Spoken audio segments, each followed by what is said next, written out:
6 o'clock, we're going to go ahead and start the meeting. Everyone, welcome. Please rise for the Pledge of Allegiance. That's changes. Where did it go? All right. I pledge allegiance to the flag of the United States of America and to the republic for which it stands, one nation, under God, indivisible, with liberty and justice for all. Thank you. Please be seated. I need a motion to approve tonight's agenda. So moved. Okay. We have a motion and a second. All in favor say aye. Aye. Aye. Any opposed? Hearing none, the motion carries. We'll move right into the construction manager general contractor presentations. First up is core construction. Thank you so much for having us. I'm gonna. Oh, yeah. Yeah. Can I hand something? Hi. Thank you. Thank you. Thank you. Thank you. Thank you. Absolutely. Thank you. Yep. Well, we'll get into introductions, but first I want to say thank you so much for having us. We really appreciate the opportunity. This is a big deal, this project for this district, and we're really excited to just be considered. So thank you for having us. Really happy to be here. So with that, I'm Cody with Core Construction. Mike with Core Construction. And I'm Brooke with Core Construction. And we kind of wanted to bring these to just put something, in front of everyone and kind of go through.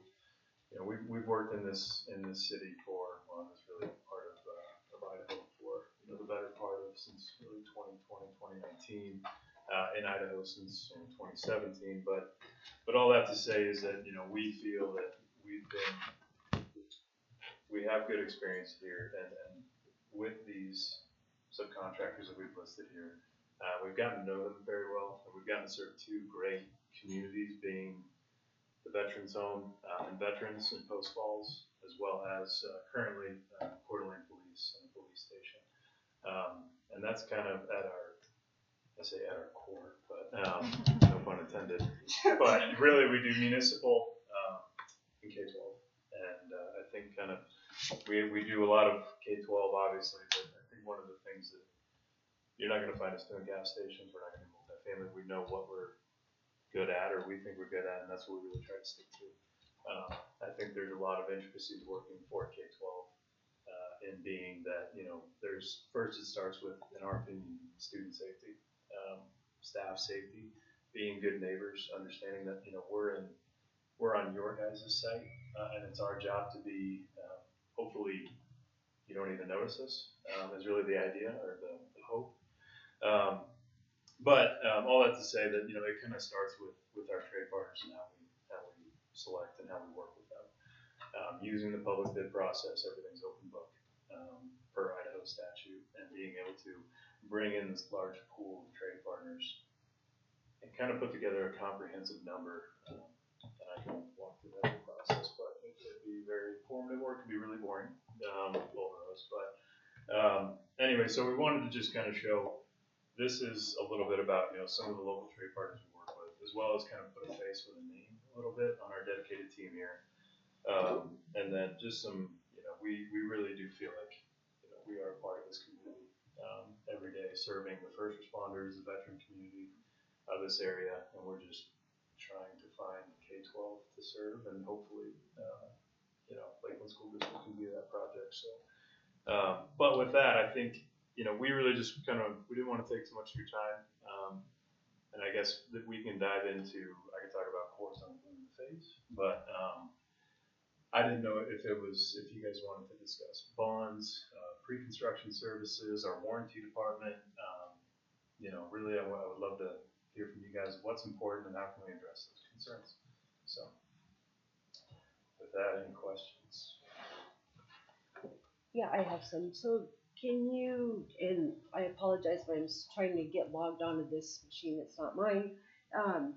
Can you repeat what you were saying in the beginning there about 2017 and 2019?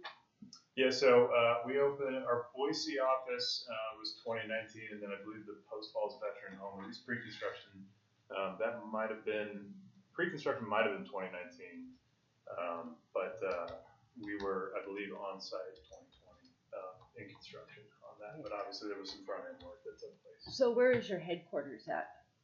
Nationally, it is Texas, Okay. but in Idaho, it's Boise. Okay. Yep. So.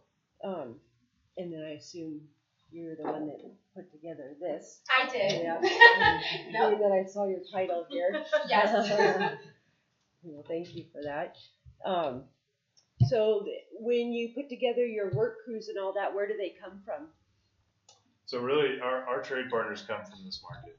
I think a good case study, I think it's one thing to talk about it. I think it's another thing to give you guys an example. So for Post Falls and for the Veterans Home and for Coeur d'Alene Police, we have approximately anywhere between 30 and 35 subcontractors on that project. Both of those we have one from Boise. Everyone else was from this market up here. So they're all local people. yes.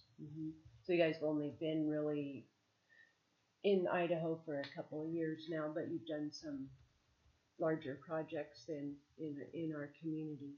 Correct. Okay. So then everybody's subbed underneath you guys, then you're just generally in the job? Yep. Okay. Yes. Okay. And I think in our pre-construction process, what we've been able to find is that we can get we'll solicit between 5 and 10 subcontractors per trade. Ultimately hoping for probably about 3 to 5 responsible members for each trade, so concrete, drywall, earthwork. And I guess just a little bit about our pre-construction process, but once we go out to that RFP, we do get those bids back, and we have about a 3-week period that we review those bids and see who really is apples to oranges. Bring them in, we interview all of them and say, do you have this, do you have this, do you have this? And if you don't, can you add that to make sure it's it's a level playing field. This is all public bid opening, so everyone's at the public bid opening, everyone's invited.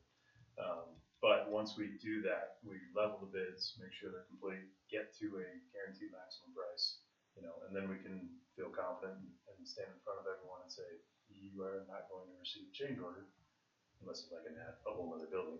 But this is our guaranteed maximum price. Okay. So I noticed when you came in that was that your first introduction to Ryan then from up here, where that was the first time you met with him and talked Yes. with him? Yes. Yep. Met with Jessica before, but first time. So for who have Ryan. you met with in the district? Did you meet with anybody from up there at where the project actually is, or was it all district people? We did walk the site, and I did meet not on site, but I met actually here on John Brown Elementary with Mr. Ferriola. So we did walk this site, and we didn't get over to the high school, but I did meet with Mike as well. Yeah. Okay. All right. I was just curious. Yeah. And then all of you guys are from where are you? Boise. You're all from Boise. You all came up. Well, I appreciate that. He's Thank here you. right now. He's the superintendent over at for Coeur d'Alene Police. Oh, okay. Working with Chief White. So you're up here permanently, or you're just here as long as the job for the job you're doing? Just here It for the is. job. Oh, okay. Okay. Alrighty. So you've worked with all of these guys? Yep. Yeah, they're currently under contract, or we're under contract on Post Falls Veterans Home. So we've just found it's no one's more proud of building in this community than our own community members. Right? So bringing in we're really not interested in bringing in other people, from out of this community. It's not a good value practice. They're typically way more expensive, and you don't get that much more out of them. And typically the sense of pride you get from community members building their own high school, it's really a win-win that we see. Yeah. Well, and I think it makes the taxpayers happier too if we spend their money locally, right? Yes. Absolutely. Or it impact. I mean, yeah, that's one thing we have to make sure that they're footing the bill. So we should probably be feeding their families with it when we have Correct. projects, if possible. Right? Absolutely. And that's sorry to cut you off. No, you're fine. But in terms of that, that public and the communication, we do put kind of a monthly report together, and we do it for Coeur d'Alene. I can send out an example, and it's really just what happened this month, who are the subcontractors that are signed up, so that everyone can see, and it's open to everyone, taxpayers. We didn't hire, a bunch of people out of Seattle or Montana or Wyoming. It's, here's our subcontractors signed up, here's our progress, here's our milestones, here's where the budget's at. So that you guys have that communication. It's always in front of you if you have any questions.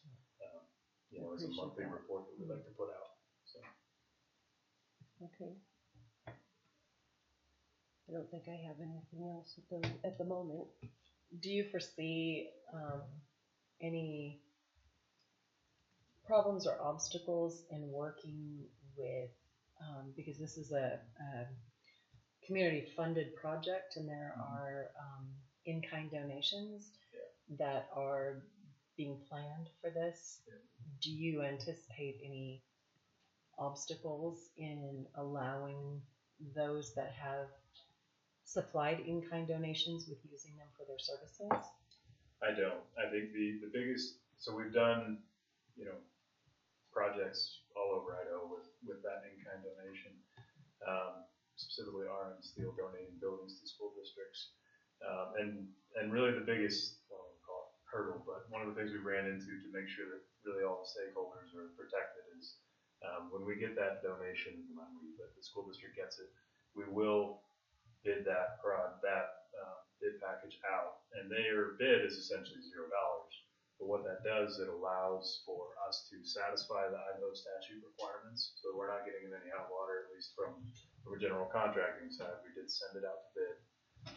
They came in with a $0 because they're donating it, which I think that was maybe once that they said, "Why is this going out to bid?" We're like, "Well, you should be pretty competitive because you're at $0." So, but the biggest thing is we just wanted to make sure we were satisfying the Idaho state statute, so Okay. that no one comes back. We understand this is public money that's very hard to come by, so we want to make sure we're doing it right by the book. Okay, thank you.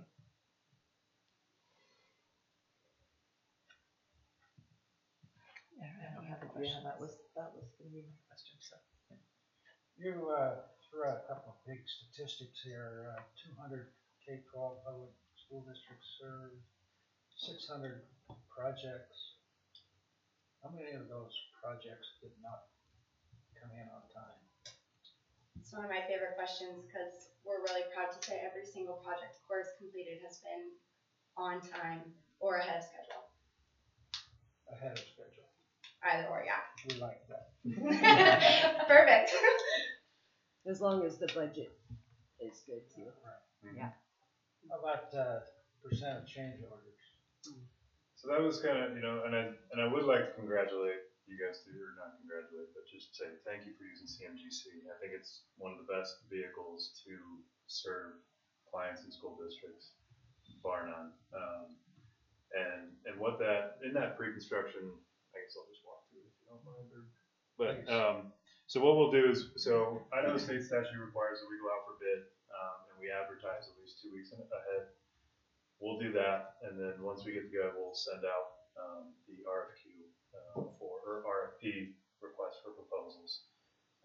So there'll be a bid package for every single, drywall, steel, concrete, all that stuff.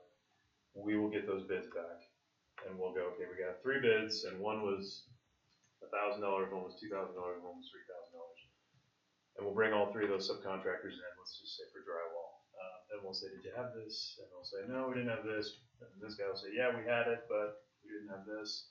So we call that kind of leveling the bids, and we'll send them home with homework. Like, make sure you include that, please include that, or include that.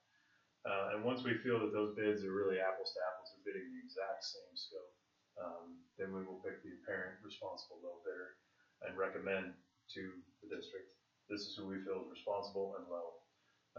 Typically we run with, on a new build, 2 to 5% contingency on those. Okay.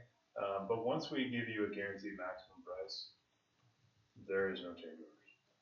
And I think I can tell you, because I was involved with it, but we've lost money on projects because we just don't feel like we're serving the school district, the delivery method, any justice by I mean, you give us a GMP, or we give you a GMP, and you say, here's the dollars for that. It's transparent. Any money we save goes back to the district. But why I think that's so important is if you stand by a guaranteed maximum price, and you know, we can't serve school districts if we say, here's our guaranteed maximum price, and then we blow our guarantee. Our word's not really that good after that. So, you know, we've lost money on projects because we said we guaranteed that number, and we went over. That's on us. That's not on you guys. We guaranteed that number to you. So. What do you do on either work or material warranties?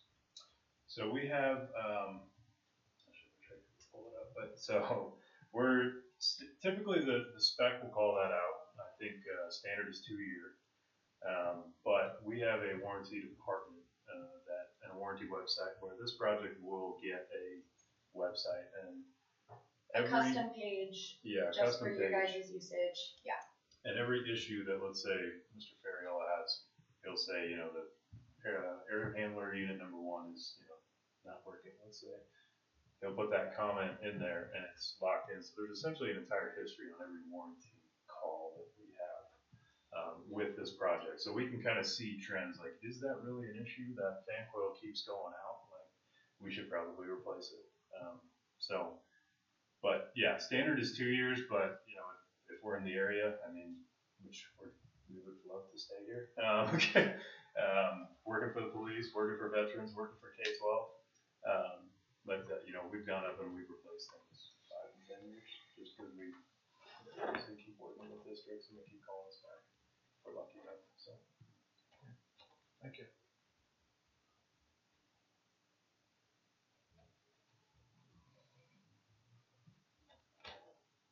Any other questions? No? All right, well, thank you very much for coming to present to us. Absolutely. We appreciate them. Thank you Thank very you. much. Thank you guys so much. Or do you want them to stay for later?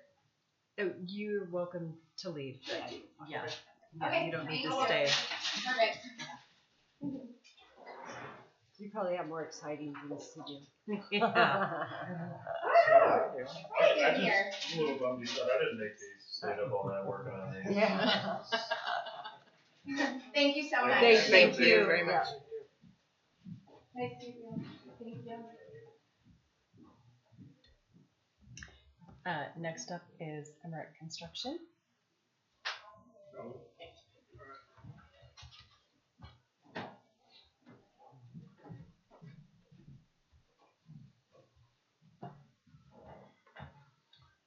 Good evening, and just want to say once again to the board, thank you for the opportunity. Super excited to be here.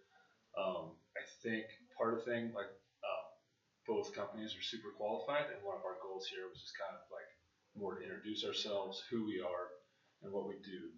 So I am Luke Neal, carpenter of over 20 years, superintendent for 12, and very lucky that I get to do what I like all the time, enjoy it. I live in Sandpoint and have 3 kids in LPUSD, and super excited to work in a district next door to ours. And I've been the one running the work at Lakeland Middle School, and then also at Athol and Spirit Lake. And so that's who I am in a nutshell, and this is Jessica. My name's Jessie Newton. While Luke's been boots on the ground at the schools here in the district the past 2 summers, I've been in the office.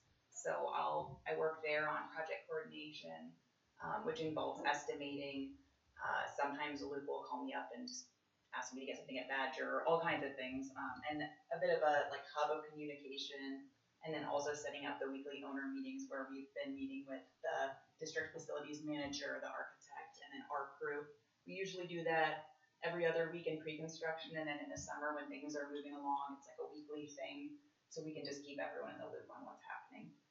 Prior to working for Ember Construction, I was actually a K-12 teacher at 2 different public high schools for 15 years. So when we get to work on schools, it is really cool. It's fun to be able to just kind of come from a school environment and then also do cool things at schools in another way. And then it's really fun. These are the projects I like to tell people about the most because, you know, a lot of people in our community and Sandpoint will come down to Lakeland and Timberlake and other places close by for ball games or track meets, and it's just fun to point out, like, hey, look at Lakeland Middle School, it's looking so good.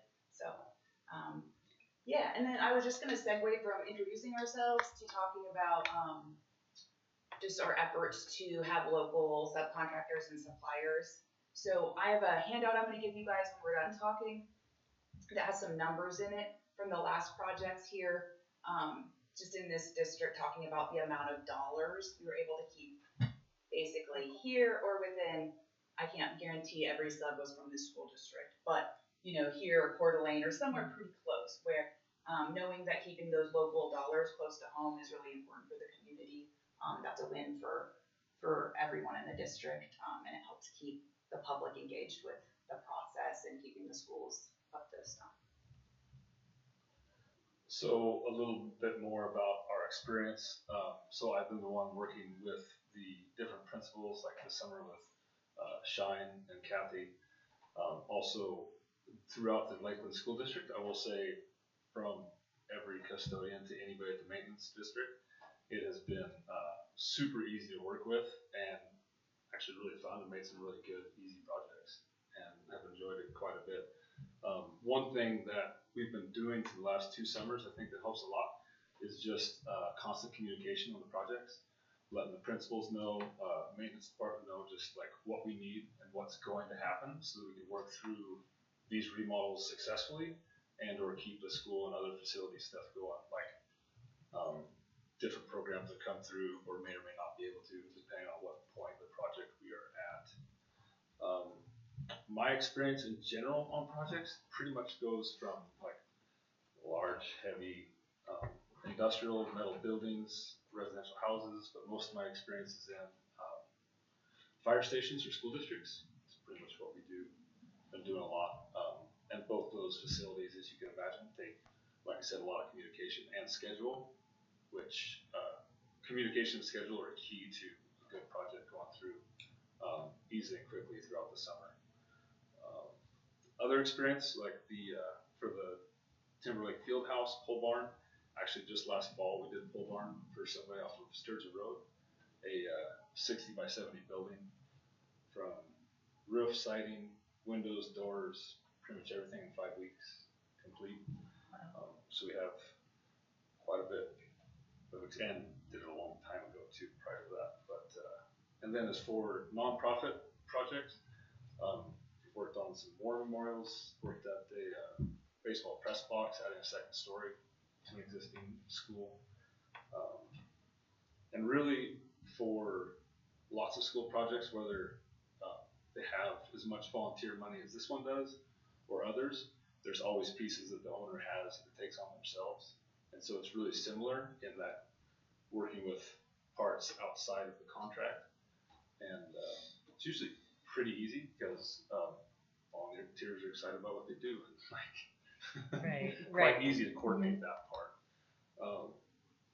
And of course, volunteering for sports and athletics in any community is pretty essential to like keep it going. Like all of us have been part of. Volunteering for sports is fantastic, even if you haven't played the sport before, like lacrosse this spring. But yeah, and Jess can speak to some of the in-kind stuff. Yeah, so I just wanted to talk really quickly about not getting too much into the weeds, but about when you have a project like that on the office budgetary side of things. We have a software program we use to track all of our projects, and we have quite a bit of experience in tracking those types of projects in there, just so we know, and we can show you at any time where dollars are, whether they're like donation dollars, supplies, etc. Just it's important for all the tax reasons, it's important for public trust, it's important for our relationship. So we have experience and methods for tracking that, so that really any day if you guys wanted to look at something or want to understand where something came from, where something went, we can track that and show you. And did you want to say anything else, or do you want me to just kind of wrap it up? Go ahead. Okay, so I just wanted to also just take a minute to thank you guys so much for the opportunities we've had for the past 3 school projects, these past 2 summers. They've been really exciting, it's been really fun. We feel good about the work that we've done, and it's just a great opportunity. So we wanted to thank you for that. I mean, we hope the relationship goes on further, but that's been a great experience for us. So thank you so much for that. Well, thank you for the work that you've provided to our district, because it looks fabulous. You guys have done a great job. It's exciting to see. Yes, thank you. Does anybody have any questions for them? I have one, Okay, two, maybe. go for 7, whatever you'd like. 5 or Todd. 6. Talk to us a little bit about how you process your payment requests. Payment request for that, you know better? So, typically it depends on how the contract is written, but typically we have we do call Kevin the construction manager. Mhm. So we work with an architect, and he also is responsible to verify our work and where we're at in the contract. So at certain points, Luke might tell Kevin, we're ready for you to come check on this, and they coordinate a time for the architect to come see and check and see if we're, where we're supposed to be, and then after that, they do a payment request. So do you process the? I don't. We have a financial office okay. in Oregon that does that. Oh, okay. So I look like deer in the headlights because I typically am the muscle, not the money, and I defer that stuff to our office. But for payment requests, our project manager will typically call in June or something, say how far are we on demo? It's well, we're 100% no demo. We're 10% maybe on doors because some came in. It's pretty much how it goes. And then he writes up something for Kevin Cole, the architect, or whichever architect firm we're working with. And then the architect will come and verify and say, yeah, you guys look like you're 20% here, 10% there for those as well. Okay. We're getting very close to our school opening. Are the 2 summer projects complete? Yes, they are substantially complete. So this week, both schools, all the doors and windows are in, except for a couple pieces of glass that were broken twice on trucks as they came into the glazer. So this week they're going to put in temporary glass or some MAPES panels, and then on the bottom of all glazing areas, they called for a MAPES panel. It's like a certain baked aluminum panel, and it was a long lead, and those don't come in until September 9th. And so we'll keep the temporary protection there and then install them around school. Otherwise, pretty much complete. Yeah. Okay. Those are my 2 questions. I'm waiting for 5 more.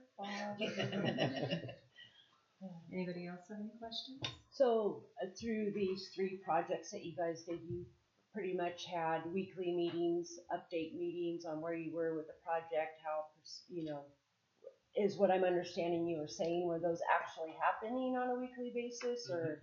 In the winter, I think, did we scale back to once every 2 weeks? I believe in the winter, we probably had a break from, last year we finished up before school started. And then I think September, October, November, we had a hiatus. And then we started pre-construction meetings, which were every other week, probably. I'm pretty sure we started them in December, but I think, the second half of December, first part of January is kind of everyone's. So, yeah. But then yes, every other week until May. Sometime in May we probably went to weekly because we're starting, we've been sending things out for bid. We're figuring out which subcontractors we're using. So things are starting to really crank up, especially with such a short, these school projects with, a very small number of weeks and days. Right. It's very critical, and so we want to make sure we know what's happening with those long lead items, like those MAPES panels. Yeah. Where you're like, oh, what do you mean you're not going to have them for, X number of weeks? So that's when we start going to weekly, is about May, probably, for these. And then through the summer. So we're still on weekly until we're done. Because we'll still have to go through, we just did the punch list last week, the week before, and then are finishing it this week. we'll have to verify with the architect that all those items are completed and or any small things that come up, like broken bookshelves that we have to. We have a bookshelf we are replacing for a teacher that we accidentally. You know, various small things that come up that we will finish throughout September. Really no different than what happened last summer at Lakeland Middle School. I mean, but yeah, every door and windows mostly. So have you walked the site or met with anybody up there to find out about, like, have you met with Ryan, the principal up there, to see what they're anticipating, or what, met him or gotten any information from him, or who have you met with for this project? For the Timberlake Fieldhouse, we have not. I've met Ryan one other time when we were looking at venting issues at the school, and that was about all. As far as the Fieldhouse pole barn, we haven't. Okay. Have you seen the site or walked the grounds or anything? I have not. Were you invited to do that? Okay, good to know. And frankly, the last, pretty much since May, have been focusing on 2 schools. Right. Sure. Oh, I'm And sure. we appreciate that. Yeah. Thank you for that focus. That has to be a priority. We call them summer slams because that's exactly what it is. You have 10 weeks to complete this work, and so none of this happens without good planning and a good team. Right. Okay. So, and working on some hours. Next week. Okay. Sounds Any good. other questions? Any GMP questions? I don't Those should think be so. easy to answer. Yeah, I don't think so. Nothing off the top of my head. No. Well, thank you very much for Thank coming. you. Thank you both. Thank We you for having appreciate us, it. and thank you for. I'm just gonna leave these with you guys. It's like everything that we said, but then it's got a lot more details. So if you wanna use that as you guys are talking through and having your discussion. Thank you. You have that. Thank you. And again, thank you both for the work that you've done. Thank you. Very much appreciated. It's always appreciated. Schools look brand new from the outside. I just like thinking about the kids seeing them when they walk in. We can share them. Oh, thank you. Awesome. Oh, yeah, thanks.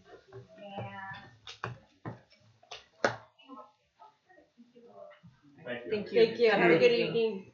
Take care. All right. On that note, we'll move into discussion on the policy that I put on I here. have a question real quick. Can I ask a question? No, we're moving on. We're moving on, You Dave. didn't do it yet. You didn't click on it. Okay, Dave, what's your question? Bob, you probably know this. Is there a rule in Idaho for rotating contractors? No. There's no? Not for public works. They used to have to rotate vendors all the time. When I was, That's, subcontractors or vendors are really in the general contractors option. okay. Just wondering. So I have a question. So what are we gonna do with all this information? So I have some questions about how the decision was made, if nobody's even been on site or met with Ryan, or. Well, I suppose we could have discussion at this point in time. I just didn't know where we were going, but what you had planned was all I was asking. Right. For discussion, because we needed to vote on it in executive session. Okay. I thought we would have conversation then, but Okay. we could have conversation out of executive session on this. I believe. Could we not? Yes. Okay. Well, we had the beginning. I'm curious who was on the committee that made the decision to give the recommendation that was for the board if Ryan was never involved. Jessica Grantham, Chief Finance Officer. Ryan, Mike Ferriola, myself, and Chelsea Persley were on the committee reviewing it. as part of an RFQ for construction manager, general contractor, we're just going out for the service, not necessarily bidding out the project. So that's why they weren't invited to walk the site. That's not typically part of this part of the process. So that's not a normal part of a CMGC process. We put this out based on the qualifications that they provide. We don't do interviews because it's based off the qualifications that they provide and the bid packet that we receive back. The board was privy to the bid packet at the last board meeting. And so throughout that process, it's literally what we're evaluating based off of what we know on paper on what they submitted. And then we pick a contractor to move forward with. And that's when we start walking sites, looking at floor plans, working on the bids. We just put in there about the donations so that they were aware that that was part of this project in our bid packet. Well, I mean, usually there's some kind of, at least an introduction, whether informal or formal, and I'm just surprised that didn't happen. But that was just my question, who was making the decision.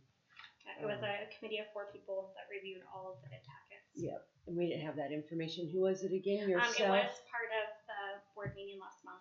I don't remember seeing it. So who was it again? It was you? Mike Ferriola, myself, Chelsea Pursley, and Ryan. Oh, okay. All right, that was my only question. Are you meaning that the combined evaluation is what you're talking about? Okay. And then we did discuss about who was on the committee at that meeting that evening.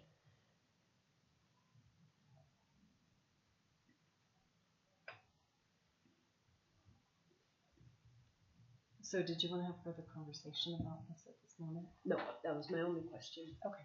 I was unclear. Okay. About that. That's all right. Yeah. Ryan Everland, Principal, Timberlake High School, Board Chair Thompson, board members. I would just ask, I don't know what I can say in public as far as the process, because I'm new to the process, but I would ask that we have a decision tonight, and if you guys would allow me, I'd love to be in executive session to talk about it, because I think that would be appropriate, and I've spent a lot of weekends and nights and talked to 85 businesses and shook a lot of hands and really want this process to go forward for the kids. So I would ask that when you do go into executive session that I can be a part of the conversation. Okay. If that's something you'd allow me to do. And we're all, just so you know, we're all right there with you. Yeah. We have our due diligence too, right? Yeah. I mean, everybody has to make sure we're going, but yeah, absolutely, 100%. And we probably have more questions. I don't know as time goes on. But. Yeah. All right. Thank you. You're welcome.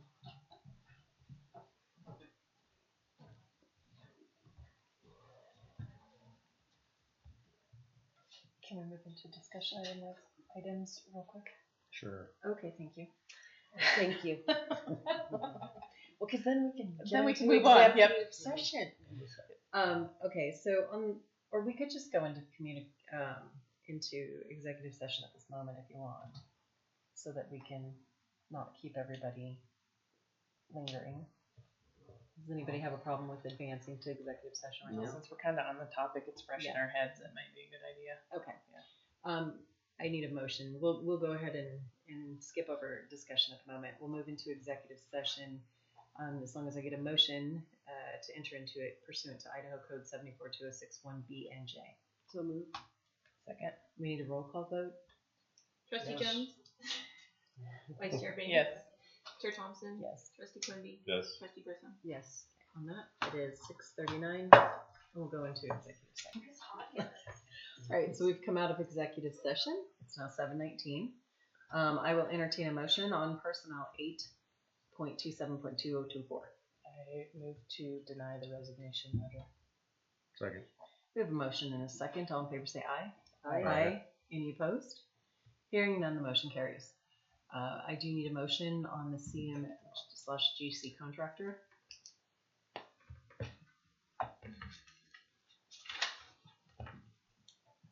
I move to award the contract, or CMGC contract to Core Construction. Second. We have a motion and a second. All in favor say aye. Aye. Hi. Any opposed? Nay. Hearing one, the motion carries. 1 nay, 4 yeas. Okay. Moving on to back up to discussion. Yay. All right. So the electronic communication devices policy has come before the policy committee, and it was there was some heavy discussion because what was brought forward was that teachers are having problems with students and their electronic watches, their cell phones, their earbuds, all your electronic devices that the teachers do their best to say, put them away, and lo and behold, they're not as far away as they should be. And it is becoming problematic. The trend is moving now towards where school districts are saying no more in the school building. So I brought this forward now because I'd like the board to weigh in, potentially make some decisions for the policy committee as to whether or not this district wants to go in that direction of eliminating electronics on school grounds, or as it was for high school, they could have their phone before school, between classes, during lunch period, after school, but middle and elementary, it's just before and after. If we could at least bring the high school up to before and after and during school lunch period, because no one's practicing them because a lot of kids are off campus. But at least to try and minimize the disruption that electronics can bring to school. And Ms. Pasley can speak to the board if she would like. So I get Nancy there. The other thing that we just wanted to talk about specific to that is there's definitely reasons why we have those devices, but when they're being misused, so we, part of the policy committees, we are going to look at a process of like what is going to, so that we're all on the same page as far as like if there's a warning, so like with cell phones, with smartwatches, that now apparently you can do all these things with earbuds that I didn't realize you could do, and so, you know, one strike, what does that look like? Second strike, so we're going to kind of formulate that. But one of the other pieces in policy that came up is specific to personal devices. So if I have my own laptop and I don't want to do one from the school, then none of our filters apply per se. And so if they go on and use a hotspot from their own computer, which I really didn't want to say this publicly, but we have less control over some of that, and so then some of the images that are being shared, that type of a thing, it makes it really hard to kind of control what's happening in the classroom. So then the other question was personal devices. Thank you. That part's really difficult because literally it's really hard. You don't have we can't use Classwise to see what the kids are looking at. I mean, it's their personal computer. So if there's no filters on there, what they access in between, you know, even if we say you can only use it during passing periods, what's being shared during that time, you know, that being said, people do that with their phones. So it's just, what do we kind of want our stance to be with personal devices, recognizing that phones are personal devices and it's how people use them, but you also have computers that then open up a bigger screen and more access. So that was all part of the discussion, and we kind of just put it, I think we actually highlighted that part. Yeah. So we could just like having the board weigh in. If you have been following any of the news, there's been lots of districts that have just said, no, we're not doing this. We're trying to get away from some of that. A lot of parents will come back and say, you know, if like my kid's a walker, I want them to have a phone. So then that's where the before and after school conversation came in. There's definitely some monitoring devices or some like FM systems specific to possibly a student with disability where we put a caveat specific to that. So we're, you know, obviously honoring some of those things, but just, I mean, you know, there are situations where kids will put their phone in a pocket, but then now their headphones or their earbuds, which I didn't even know you could do this, can connect, so they can be talking, they can be listening to the radio, they can be searching Google and just talking, whispering, you're still during a test. I mean, kids are getting really creative with. So. Yeah. Tech is pretty high tech. Felt like the board probably should weigh in on that process. Yeah, before the committee spends much more time delving in and just making decisions to bring forward. maybe the board should be directing the committee with what they should do with this policy. But we did talk about whatever you guys do decide, that then we would have a procedure that backs that up specific to what's our process if we have to confiscate that? When is it given back to the kid? When is it given back to the parent? At what point do we say no more? Just so that And the in board gets defense- to weigh into that. In defense of the district, there was a middle school teacher that has been coming to policy committee, and her frustration is, I mean, within her building, because the policy has so much wiggle room, you know, you've got teachers that are hardcore, you've got teachers that are like, whatever, you know, there's no consistency, and there needs to be from building to building to building, and So the kids struggle with mixed messages. right, because one teacher will be hardcore, the other teacher's like, and that's not fair to the student, nor is it fair to the district. So, Not an easy. With respect to, laptops, kids having their own laptop, have we had significant issues with that you're aware of? To my knowledge, no. We did try to kind of pinpoint how many kids are actually using personal devices, and it sounds like it's mostly at the high schools, and it's not a significant number. And I don't know. I mean, it hasn't been brought to my attention. I'm not sure if it's been brought to Lisa's attention specific to. There's some really kind of, I don't even think I'm trying to just go through if we've had some images that were shown via computer. Most of the things that I think are that egregious are from phones. To my knowledge, it hasn't been a computer. So from my perspective, I think the misuse of the personal is during school time, and it's probably around possibly some plagiarism, cheating, that kind of stuff. It's not necessarily violation of other policies that we have in play. But you also have a phone that does the exact same thing, so that's a little bit of the hard part. But if you have your computer out and you're supposed to be on something and you're not, right now with our Chromebooks, we can monitor that. If it's a personal device, we can't. I guess that's part of what I'm getting at. If we have a teacher who creates an expectation that certain things be done on a laptop of some sort, do we then have an obligation? For example, we say, sorry, no personal laptops, then we have an obligation to provide something. Exactly. we have 1-to-1 ratio. Right. We have the ability to do that, but the pushback has been, I have a senior and they're going off to college, so I bought my student a computer of their own. I want them to use their computer with all of their stuff, and so everything is saved in there. And when they're doing all their college applications, all of that, it's all on their computer. I don't want to pay the fee for the insurance of a Chromebook, and so the convenience of they have their own computer, that definitely happens. And so, but the moment it's their own computer, our oversight while on school grounds is limited. But to answer your question, at this point, I cannot think of, since I've been in this office, I can't think of a situation where we've had a kiddo get in trouble for looking at something or doing something inappropriate on their own device.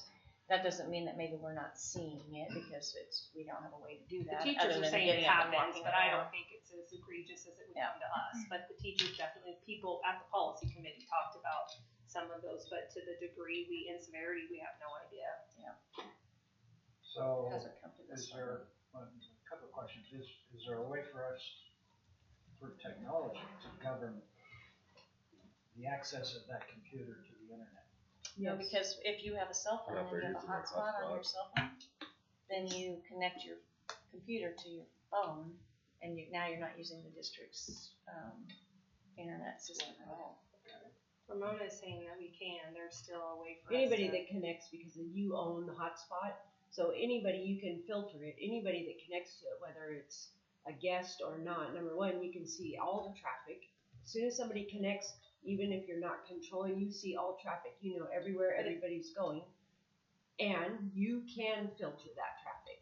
But if they don't ever connect to our site and it's their own personal site, but you're supplying the internet connection. The internet connection is what's filtered. So as soon as they connect to that internet connection, it's just like when you go to a hotel and you connect to their internet, you have to go to their little login page and they're controlling it all. It's the same. No, but she's if talking you use about your hotspot. hotspot, on their phone. On their phone. No, Right, no, because no. that's what a lot of them are Oh. doing, is they're not Yeah. connecting through the school, they're Right. doing it via their Oh, I hotspot. gotcha. Or Okay. I some thought you of- meant our hotspot. No, They're their they're hotspot. on their cell Yeah, Oh, so, yeah, no, you in that, can't we control don't have any way of controlling it, No.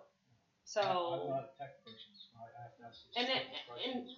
Part of the conversation we did have is, is this, it definitely happens, but if it's not a big problem, why are we trying to fix the problem? That's not a problem per se, but we just felt like smartwatches have been, this policy came up because it was a request of several principals of just how some of the elementary kids are using their smartwatches and while they're out at recess and some of that.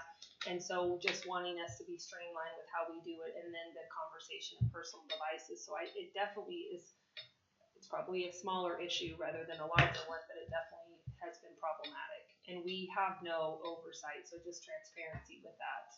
So, Well, I think what you put together is basically appropriate. I truly believe we need to curtail,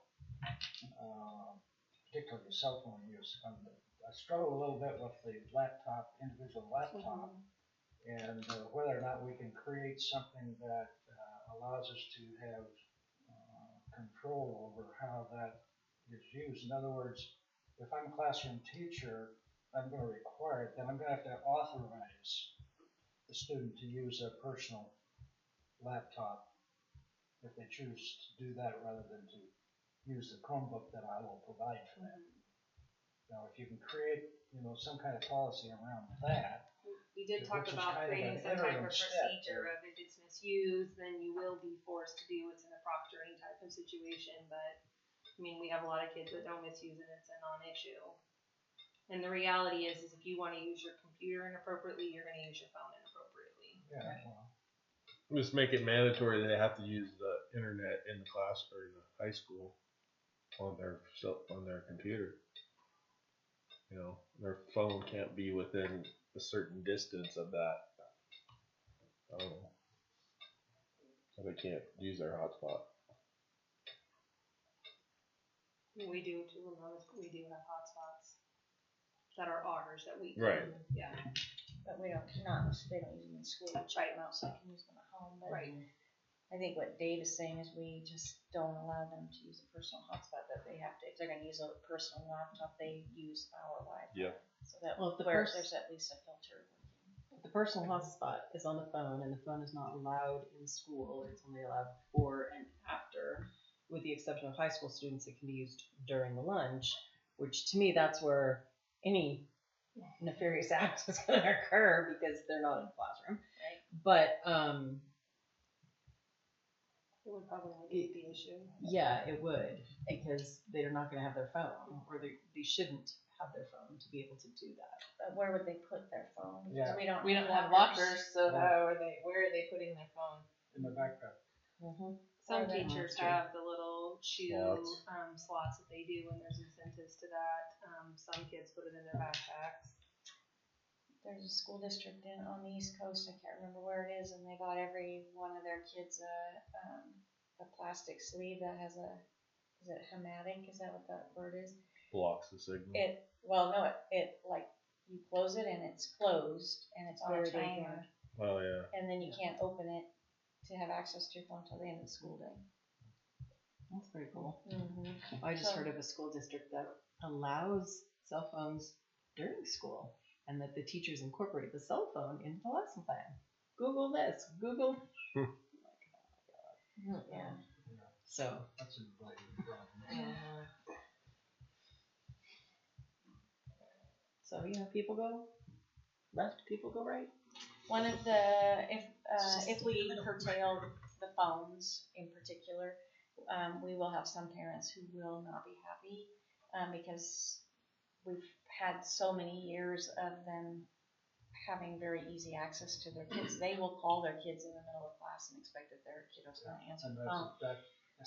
and I would tell that parent that's exactly why we're doing what we're Right, doing. so, and we just have to remind them that, prior to cell phones, you still could get in touch with your children. You just had to call the Call office, the and then Right. we would, got an emergency, call the office. yep, and we would bring the kid down and we could talk. Or now they can transfer the call right to the classroom if you have to talk to them right now.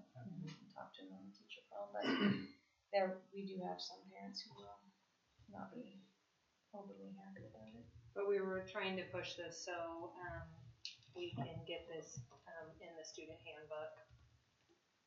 Recognizing it's not gonna come to approval until the September board meeting, but, trying to fast track it so that we could get it on September, so it's already in the handbook, but the updated version, and then we could, send out a Skylar of just, hey, this is a new updated policy that's important. I would just make one general comment, that is, it's implicit in what you've laid out, that you cannot use cell phones during class time. You want it It's just to not be stated, Okay, and I would make it explicit. okay.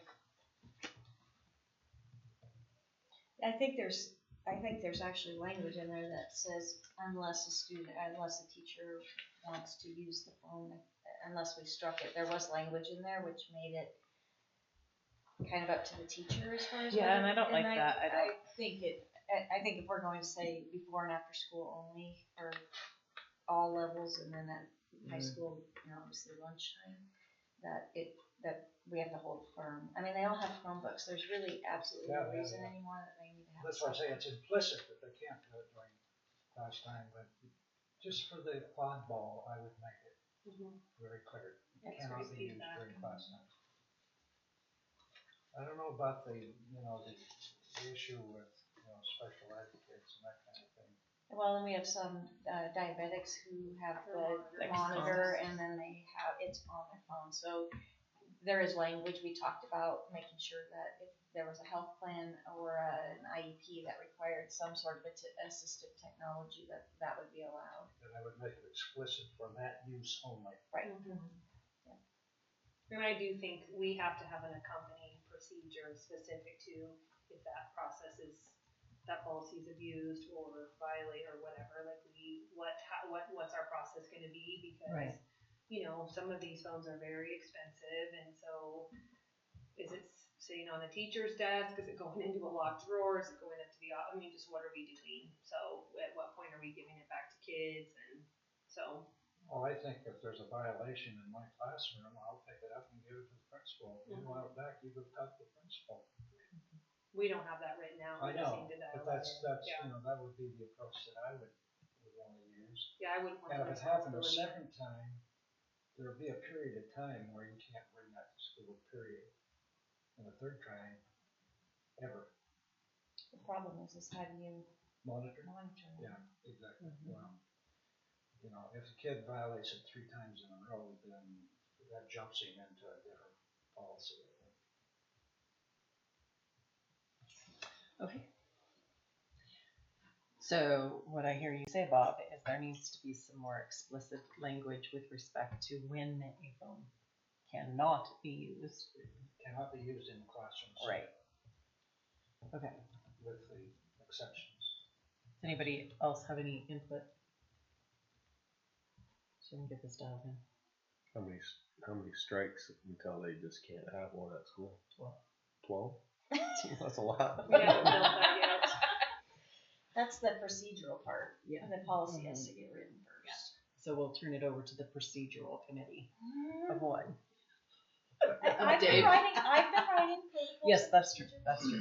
Of 2. Well, 1.5 probably. 30. Okay. Dave's gonna be the new procedural police. There we go. Okay. Concrete bids. Come on forward. Jessica Grantham, CFO. Trustees, I wanted to update you on the concrete bid process. We did receive 2 bids last week due on the 21st. There was a potential for a 3rd one, but they missed the deadline, just a misunderstanding based on their interpretation of the bid documents. I can tell you that the 2 bids that we received are not comparable. One was a little under $1 million and the other one was $500,000. It's a significant range.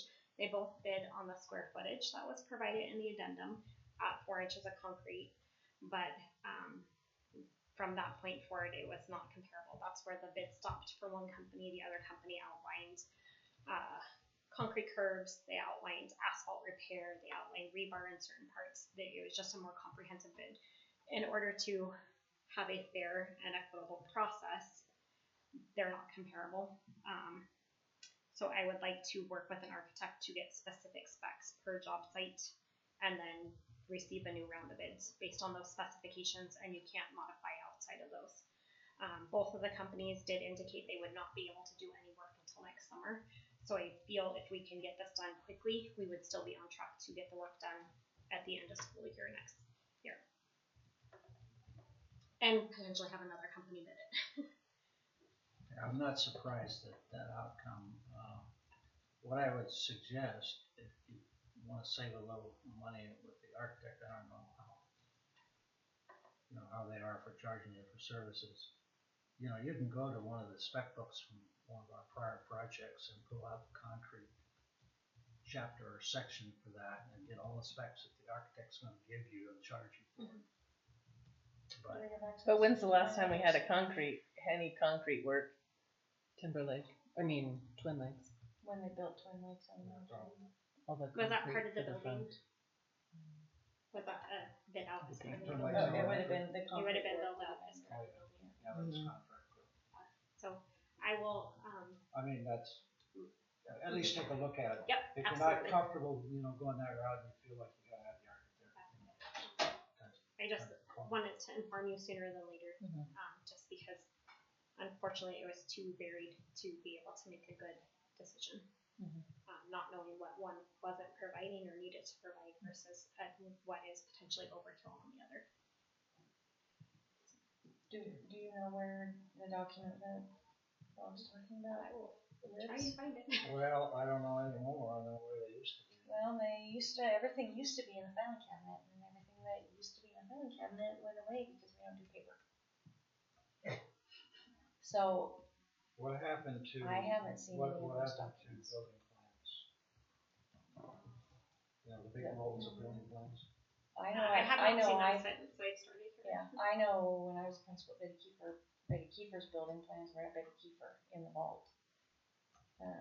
So we could check with Tiffany to see if she's. Maybe at maintenance, maybe. There's that possibility. Now, Bill used to have everything over there, and we have a set here. And we could ask Mike, but would the specs for the concrete be in the building? No, plans? it'll be in the book. I've never seen a book, so we can look. Yeah, the spec books, are about that thick, and they'll have a section on each element of the building. And concrete is one of those. Just pull that chapter out. Okay, well, Use, portions of it that are appropriate. we'll spend the rest of this week trying to track that down, but I don't want to spend a lot of time looking for something that we might not find, so that we can make sure that we get this Unfortunately, going. I had the specs for Twin Lakes at one time, and I went through my office a while back and said, I don't think I'm ever gonna need this.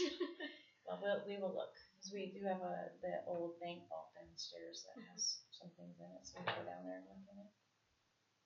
But a lot of our paper stuff, That's truly unfortunate. I don't know where it is. We had every set of plans since the district was organized in 1949. Hopefully those still exist over Hopefully they're at downstairs. facilities. Or in facilities. Yeah. I just haven't They seen were them. in the The actual vault vault. downstairs. Okay. I will make sure I look there first. Can I answer any other questions on the concrete bids that we received?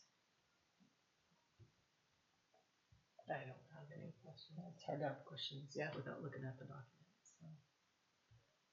I don't have any. No. All right. Thank you.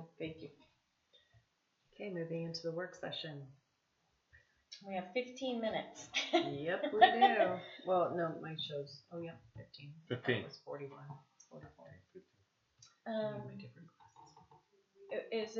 Would the board be okay with skipping over the curriculum and data and some of the data is actually embedded in the SIP, but we have to have that submitted to the state by October 1st, and so I'd like to be able to bring it to the board for approval September 11th. Could I just make a general comment about the data analysis? Are we going to go into that on data analysis? If we have time, yes. Well, just a general comment. I spent some time kind of trying to go through that and decipher. And there are a couple of things that, that struck me as I did that.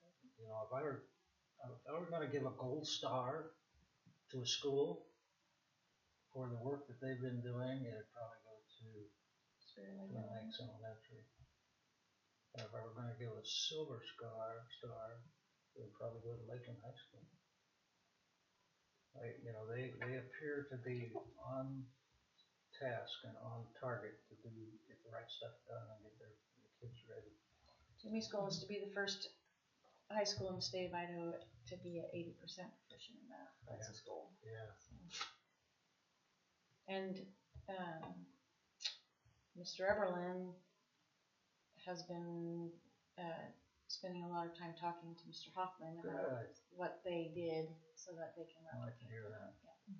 So those two work really well together. Got some elementary principals that need to be talking to their colleagues and say that. Well, they've been having those conversations. I would tell you, Spirit Lake Elementary in reading is our top performing school right now. So consistently across all grade levels for the IRI, our scores are way up there. Yeah.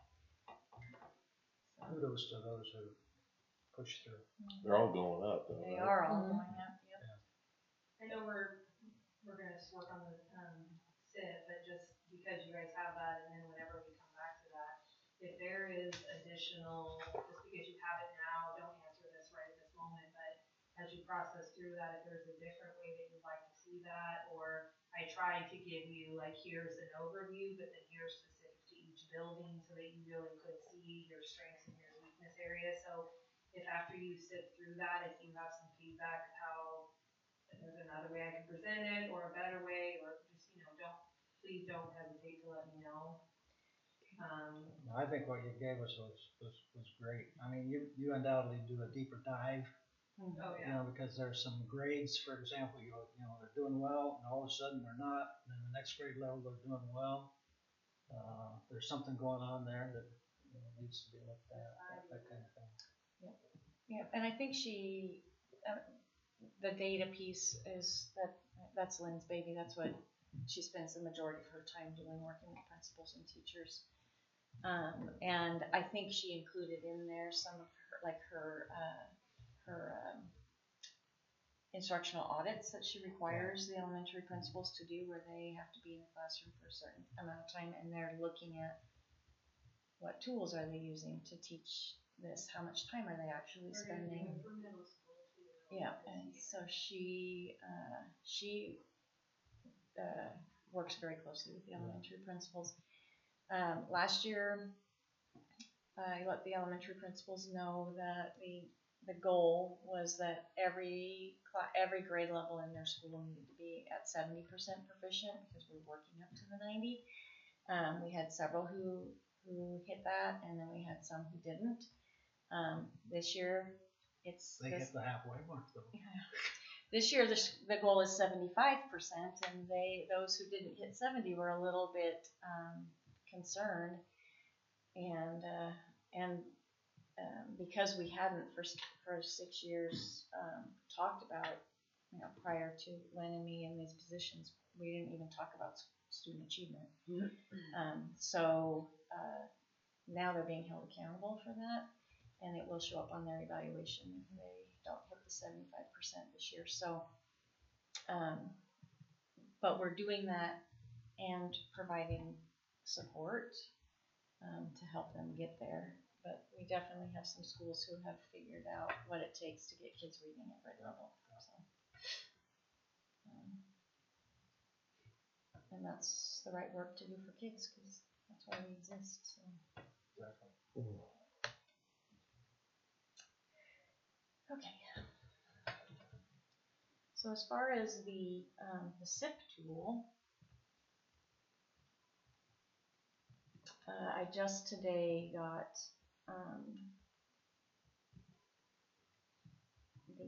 information from the two high schools about their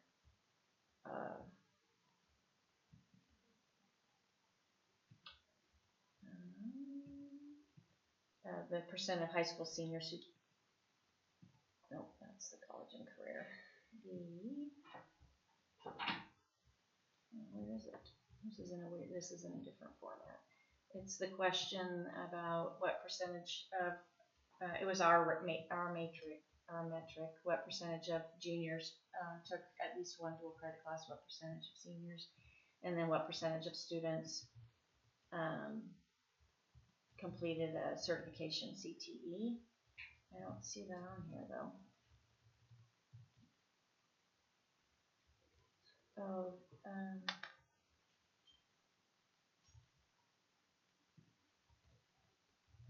did you happen to, when you did this, did you do the directions part or did you go into the actual page?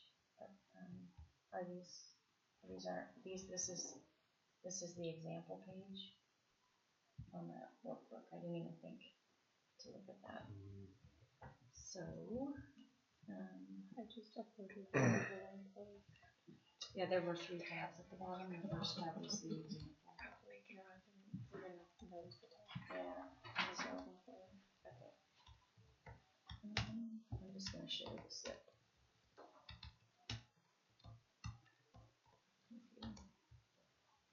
Sorry, Maria, I didn't even think to say anything about that.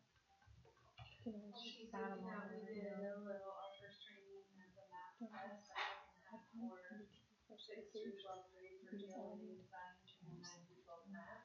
So when you open it, that's instruction. The first one is instruction. This is actually I met with the middle school science, middle school math, and middle school ELA teams from both schools today, and super great meeting. I didn't know to say anything. Which is fun. So like, we're gonna get all of our pacing guides lined up, and people were excited. It's gonna be good. The vibe feels very good. Good. Yeah. Good vibes. Vibe. So Maria's just going to update that page, but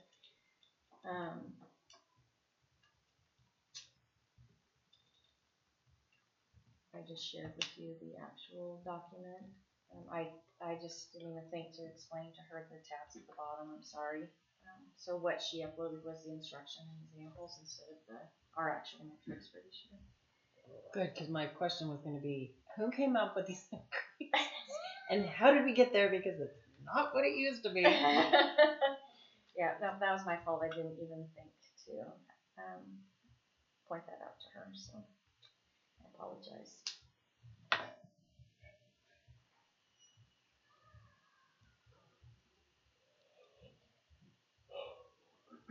So, while she's doing that, so you can, I did share it with you if you go to your email, but I did today get counselors just so I can kind of let you know how we did at the high school level with some of our metrics.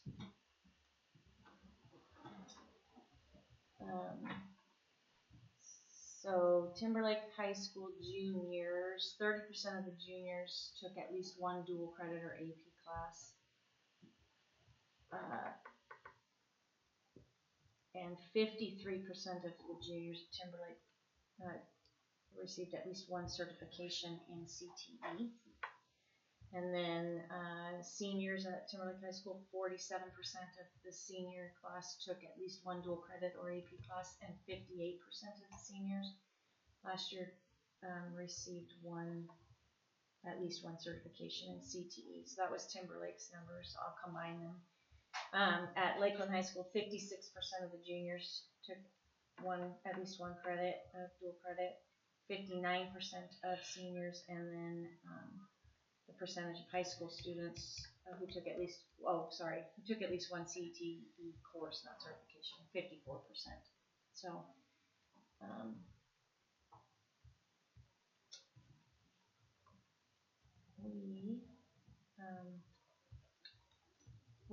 we far exceeded our target that we put for last year was 15%, and we're over 50% for CTE, and then we're about 5 or 6 percentage points above our target for juniors and seniors who took dual credit or AP.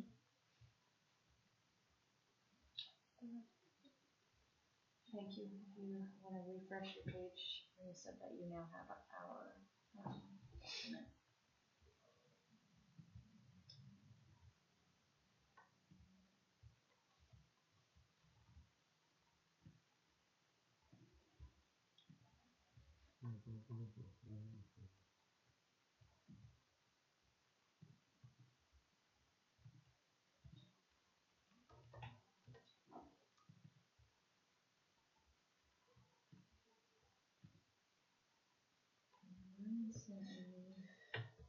The graduation,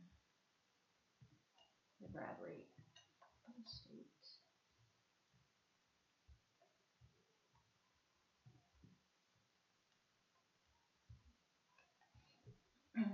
Some of the data points I couldn't get until we had people back in the buildings.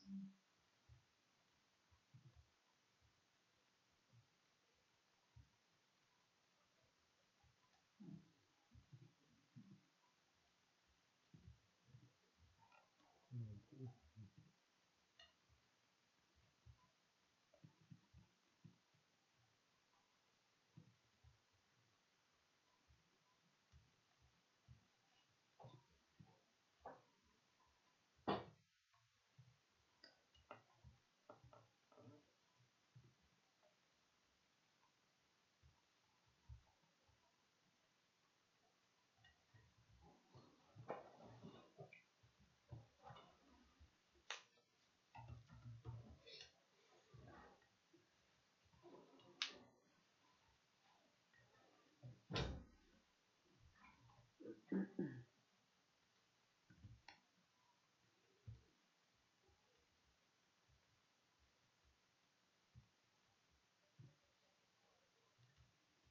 just trying to find my email from Gmail.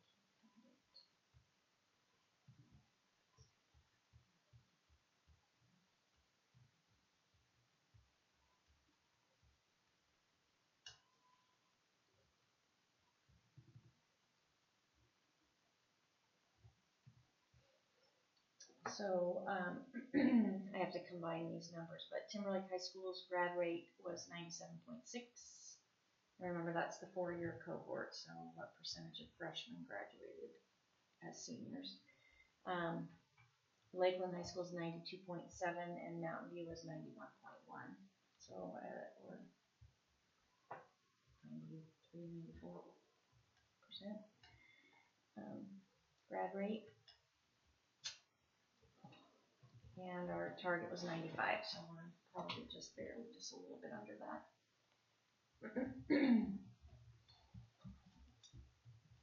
So we just have to decide, and I'll put the actual in there, I just have to calculate it, but we just have to decide what you would like that target to be for 24-25.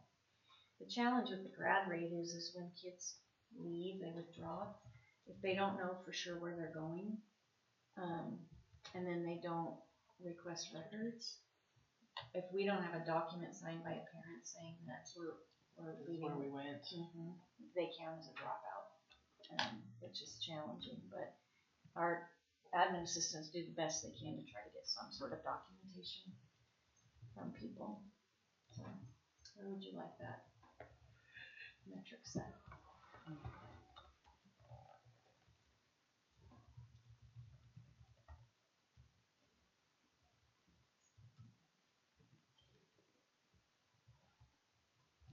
Our target was 95. Yep. And we came in just under that. Yep.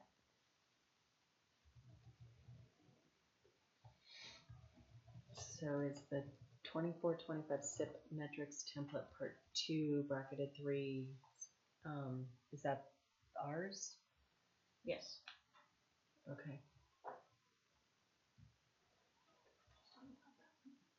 She's this right here. This way. Like with the whole. So yeah, if you down at the bottom, Michelle, if you click on the tabs, we're on the first tab is instructions and examples. The second tab is our metrics. So the attachment that's labeled metrics is our metrics. Oh, here, the way you did it, okay, sorry. Okay.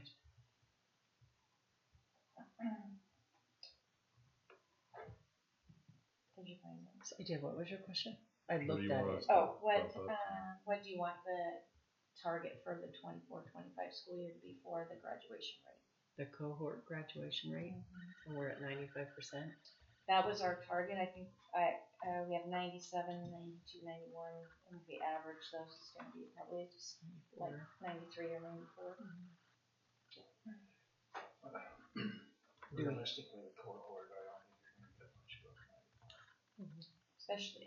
Especially since Mountain View is part of, and while our high school is the highest in the state, you know, we've consistently hit 90 now for the last 2 years. And prior to that, it was, you know, 80, 85. So, and that is part of the average of the district. They just are a little bit more transient. And they go there behind credits. So the fact that they're graduating 90% of their seniors on time is amazing. I think 95 remains a strong target to reach for. They can always prove us wrong. That's right. Yeah. Beat it. Okay, so last year, our target for percentage proficient on 8th grade math ISAT was 39, and we hit 40. So a little bit better.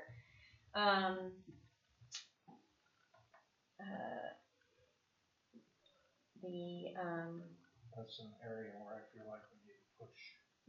Well, Lynn has been working, last year she spent a lot of time with the middle school math team, just going through our instructional calendars and making sure there's vertical alignment from one grade to the next. So I feel like there was a lot of work that was done last year.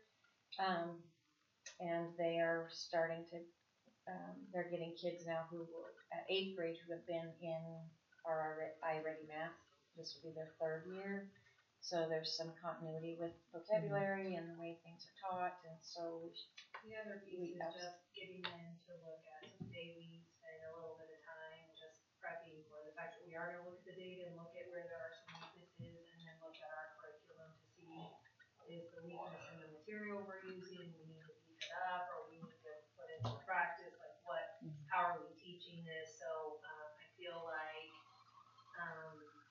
and just talking about, we have iReady plus we have ISAT, so we have multiple measures, so if we're seeing across multiple measures that it's a deficit for us, and how are we addressing it, and then getting them really comfortable with, you know, that conversation. So I feel like, you know, they were very receptive, and we did talk about the competitiveness, and, you know, we really want to have the highest scores. Where were we last year? 39. No, last year? That was the target. Last year, I can tell you, because I can pull up last year's. In addition to what Lynn just said, at both of our middle schools, we are providing a double dose of math for kids who are showing that they have some pretty significant gaps in their math understanding, so that they're getting their grade level information, but then we're also filling gaps, because if we just fill gaps and they don't have exposure to grade level standards, we can't close the gap, so we're having to provide both. So both of the middle schools have kind of reimagined their master schedule to provide that opportunity. So last year,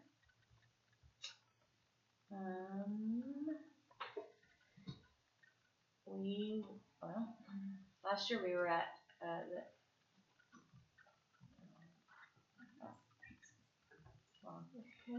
last year we were at 37 in 8th grade math, and we went up to 40.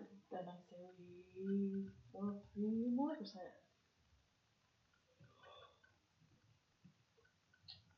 If we were at 37 and we increased to 40. Well, our target increased to 39 because we increased 2% across the board. What I'm curious about, when did we bring in the new math program? This is our third full year of implementation. 4 years ago, we were going through the adoption process, and some of the teachers had the opportunity to pilot some of it, but this is the third full year of instruction. Okay. I just, yeah. The only caveat I would say to that is, I kind of think I know where you're going with this.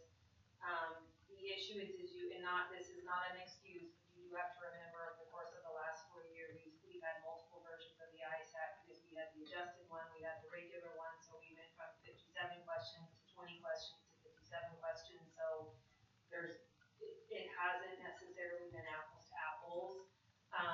And teachers have felt like the blueprint is not been accurate, so, and then we definitely,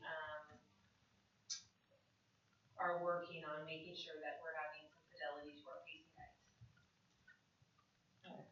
I just, where I was going with it was trying to understand when are we going to outgrow the deficits of COVID on top of the new math program, on top of we have 8th graders that have holes, and we've been doing this for 3 years, 4 years, well, 3 years.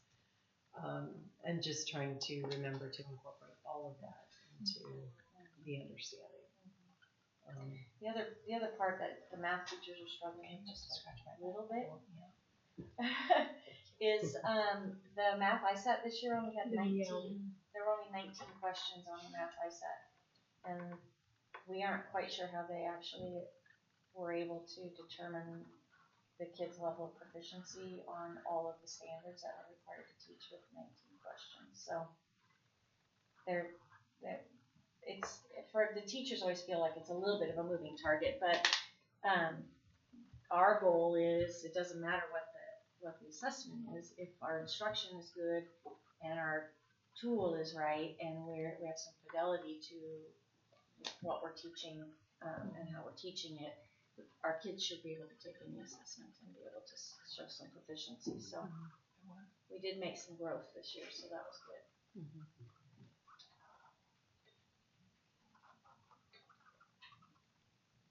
And middle school math is a focus for the entire state. I can see why. Well, and I think this last year in 6th grade, the state average was 41%. So, I mean, again, we need to do better, and we know that, and we need to get that. But there are some issues with the test itself that are presenting a little bit of a problem, and it keeps flip-flopping. So. And why do we have to take those tests again? Because we get federal dollars. It's part of the. How many federal dollars? Every school succeeds at. Every student succeeds at. Isn't it like 100,000 or something like that? It's not a significant amount. We get about $1 million in special education, and we get about I think it was 800,000 in title dollars, and then also the reimbursement from the federal government for our school lunch program. Those are all federal dollars. But what does reimbursement for lunch monies have to do with it's a federal. It doesn't matter. They would take all federal dollars away from us. Okay, that was my point. Yeah. So there would be no federal dollars if we didn't have any of this. And then the other part that becomes problematic is if a school district, if we were to opt out and not test any of our kids, the state of Idaho, so as a district, we have to test 95% of our kids. That's part of the federal law.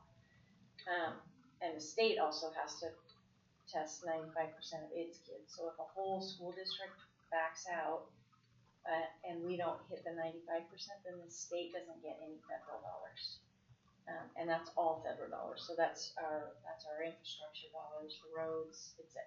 It's that would be a huge hit. Yeah. So we're all kind of held hostage by ISATs.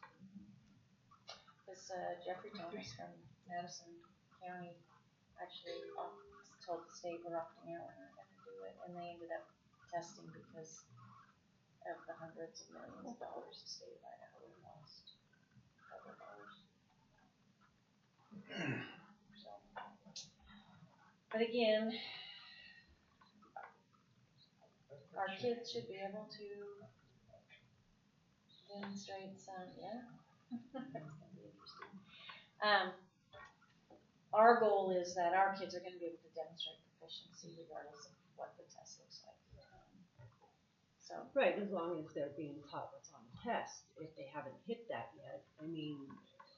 Right, and we have a blueprint from the state that says these are the standards for 6th grade, and this is what percentage of the test these standards will be assessed. But what our teachers are telling us is that blueprint that we base all of our instructional decisions on, because we aren't supposed to, we can't look at the test, isn't matching with what the kids are actually seeing. So that's the other part that's problematic. Well, the way they're tested, the length of the testing, I mean, it's all craziness. It's all, yeah, even if they were 100%, I mean, you sit anybody in front of a computer and after a while it's like, you know. I'm hoping that when this RFP goes out that we get a different vendor. When we had the NWEA map for ISAT, the kids sat for an hour, maybe an hour and 15 minutes, and they got an immediate score. They knew, oh, I nailed it, and they could walk out and feel good about themselves. And this test doesn't get any of that. So. Okay, so. And I think last time we looked back, except for the cohort stuff, we just looked back at the other grade, see what they did, add 3% to that, so. Glenn, do you have a clue why? No clues. Not tonight. All right. Never mind. Can you pull up the ISAT scores from this last year and tell us what 7th grade proficiency rate was for spring of 24? Yeah, do you want me to go on the actual website or just on our data page? Oh, you can just click on our data page. Whatever's easiest. So what are you asking me? 7th grade district-wide math, ISAT. 47% proficient. Last year we were 34% proficient. For the year before 34, 36, 34. So pretty 13% jump. Prior to when did we change from maps in 19? No, it was way before that. I was a principal and I came to the district office in 2014. So we. So yeah, we used to be from 15 to 19. We were in the 40s, low 40s, but we were in the 40s, and then after COVID was spring of 2020, right? Yeah. So after that, we have been in the 30s for the last 3 years, and then last year we bumped to 47. So 47 is the highest 7th grade proficiency scores have been in math since the spring of 15. I don't have any data prior to the spring of 15, but 47 is the highest we've been. Yeah, when we had the math, we went. So those would be our 8th graders, 47. So if we give them 3%, we'd be at 50. Okay. For 8th grade. Mm-hmm. Well, we do want more than that, but for the sake of this piece of paper. Yeah. Right. Yeah. Okay, so our target for the percentage of students who scored proficient on the grade 8 ELA ISAT, our target was 58, and we hit 56%. What did 7th grade do in ELA? 59%. So do you want to bump that to 62? I say yes. Hold on, I gotta go back. I'm looking at things. Nope, it's this one.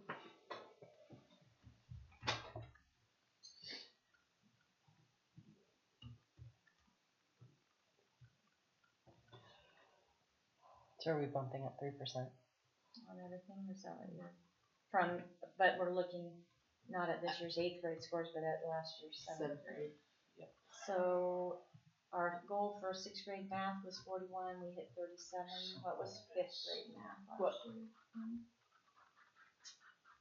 5th grade math was 50%. Why would one school get to 77%. And most of the rest of them can't reach. Good question. What is Talking that about- school doing? You're talking about third grade? I'm talking about fifth grade. At Twin, They've consistently been high for the last, Lisa Mashburn is masterful. and Doug does a really good job. They're a great team. Yep, they are a great team. Yes. But Lisa's super techie, so she's helped Doug with a lot of, because for the kids, a lot of this is, it's the technology of the test. So, Doug and Lisa have just knocked it out of the park with some of the things they've done with the kids too. They're very great instructionally. Mm-hmm. Well, even John Brown is at 66, but now the rest of them. If you look at John Brown's Brown, third grade? all three No, teachers. that's fifth grade. No, if you look at John Brown's third grade, they were all in the 80s. All three teachers hit over 80% proficient in math. On math, yes, right. Mm-hmm. So Well, we immediately went over and met with that team and just said, what did you guys do? So you do have a clue. They're, Oh, I could go into detail. I'm sure. This is, I love this kind of stuff. Unfortunately, the skill level, like you're saying, of the student, really is impactful, huge, because it's all on a computer. Mm-hmm. And I mean, we think, oh, every household's electronic, but not really, especially in this district. Yep, and nobody does math on a computer. Right. That sucks. That's- Nobody does math anywhere. That's the hard part. You just saw me using my fingers. Right. Yeah. Lynn, what was the fifth grade ELA? I know. Fifth grade ELA, Don't 63%. 66.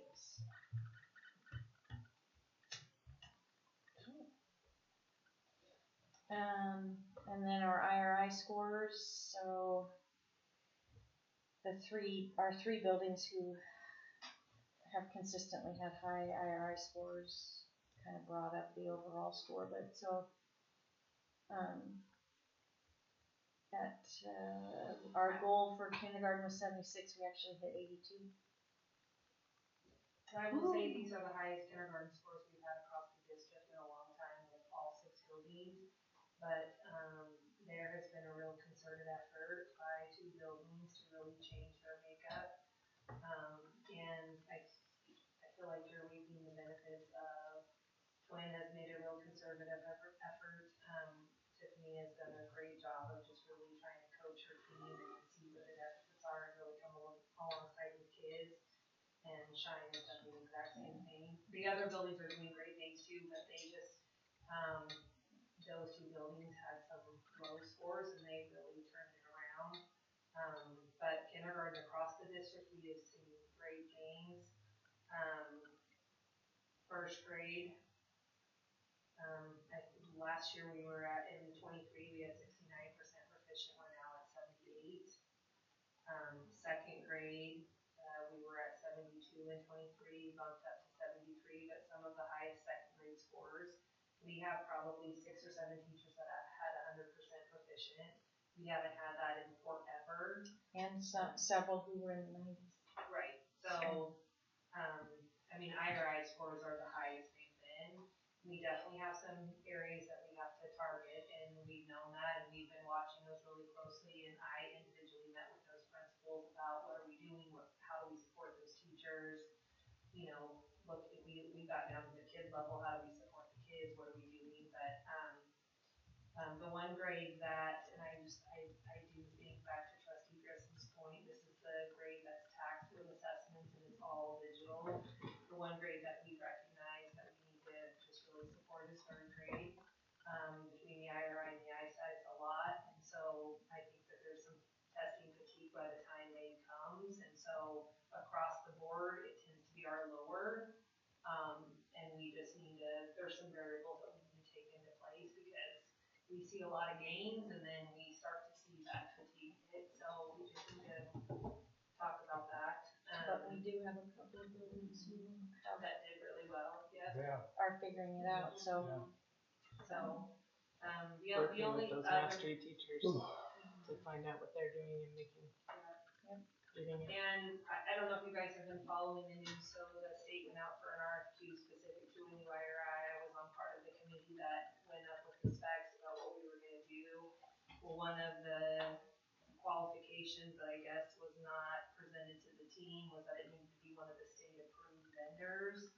So we went all the way through the process, and then they came back and said this was a stipulation that should have been in and it wasn't, and so they're considering it a failed RFQ and they're going back. So we were supposed to be looking at a new pilot this year coming in the winter and spring, but that's kind of on hold. So, and I haven't heard what next steps are, if they're just gonna add that piece, and then there were 4 vendors that made it to the next step and then they disqualified the process. So the IRI could change in the next year or two, and so we're definitely seeing from the old IRI, it was correct words per minute, so how fast kids could read in a minute. It's an indicator of fluency specific to being able to read, and so we're seeing now we have this focus on the IRI that has more breakout points specific to reading, so letter names, letter sounds, there is a fluency measure, there's a vocabulary measure, there's a spelling measure. There's additional measures.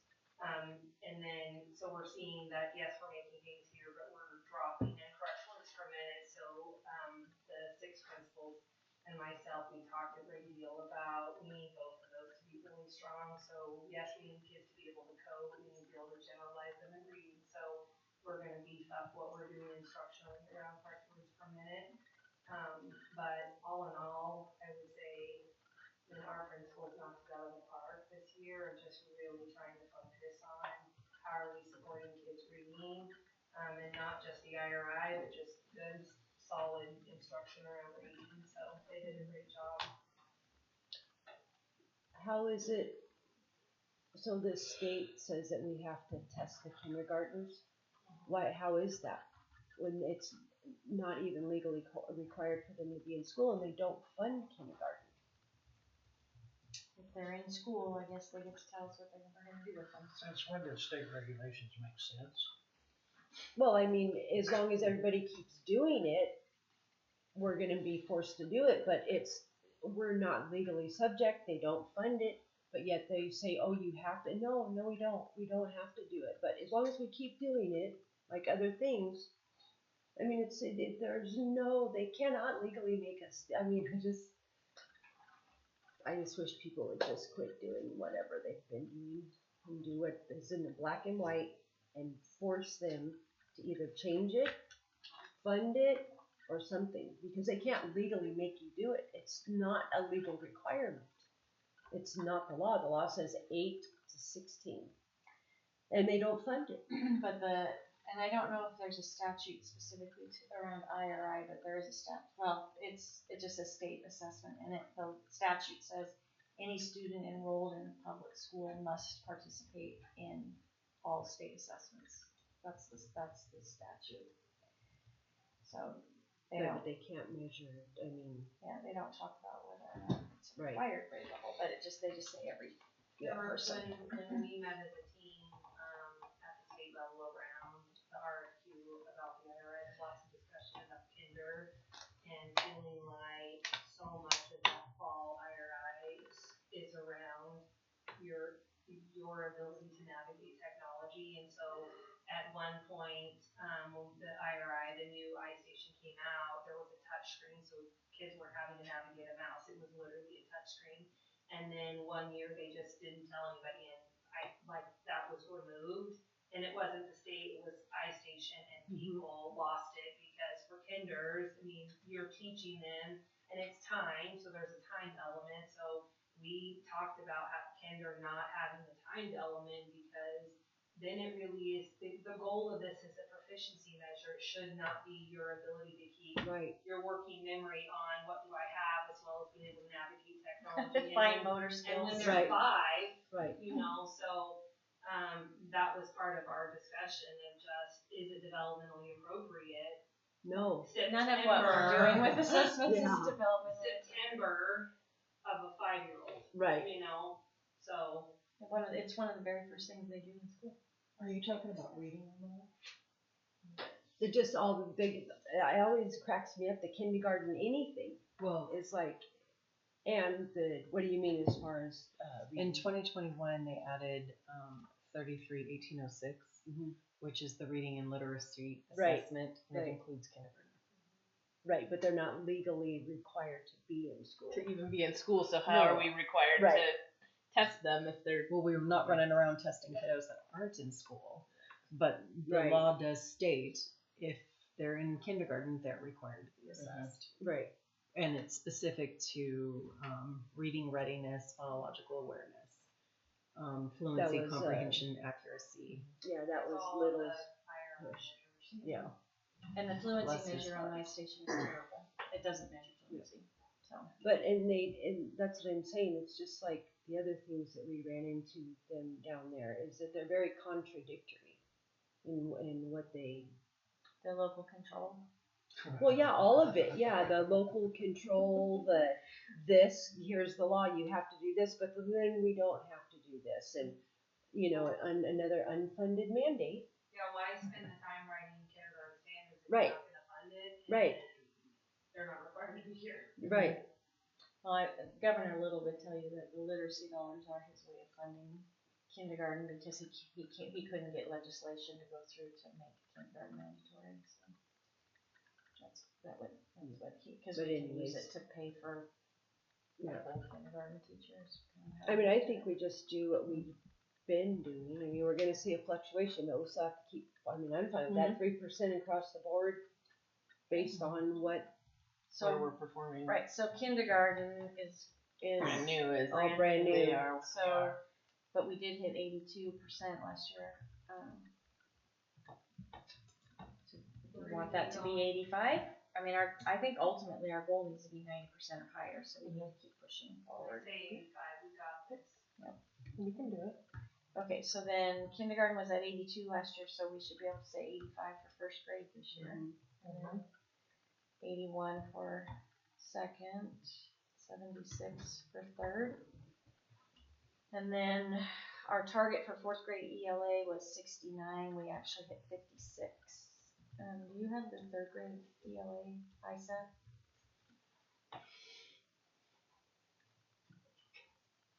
Yes, I do. Third grade ELA, we ended at 49%.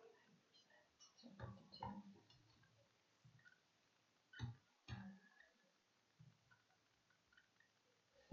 And just so everybody's aware, the highest we've ever been at third grade is 56%. And these poor kids are tested to death.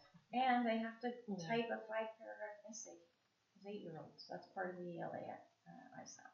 That is just so ridiculous. It's educational malpractice as far as I'm concerned. What we're doing to our kids with the testing. I mean, how can we even that?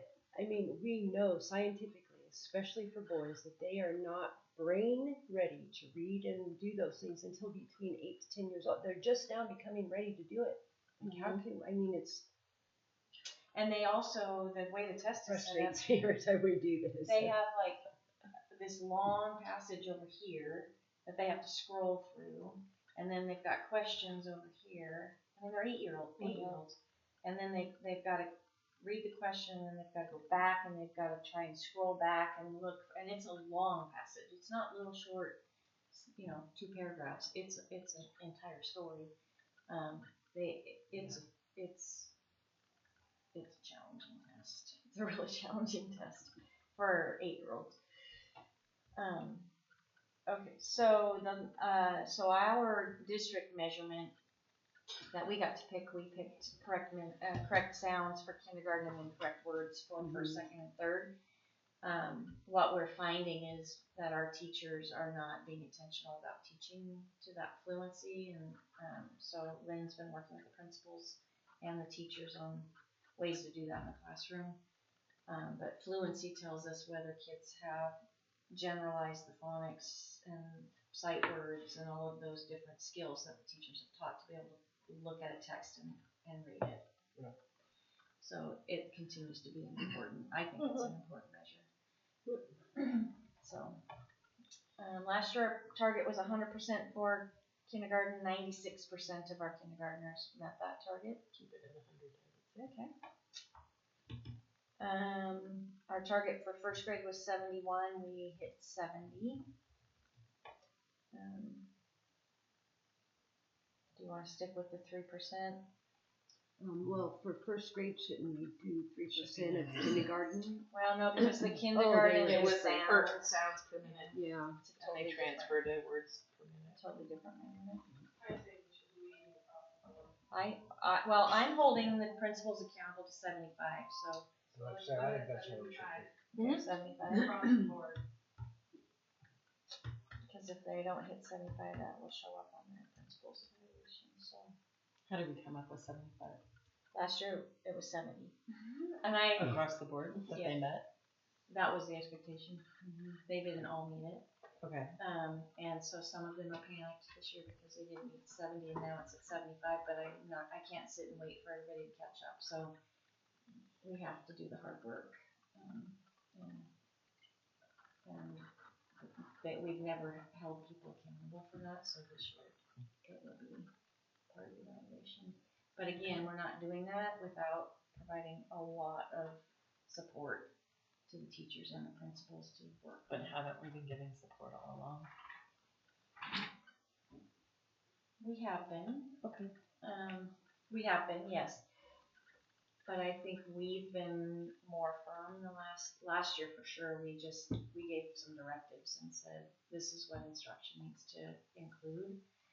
And we had some schools that got on board and we had some schools that kind of got on board. And so, without the accountability, and you can see the scores.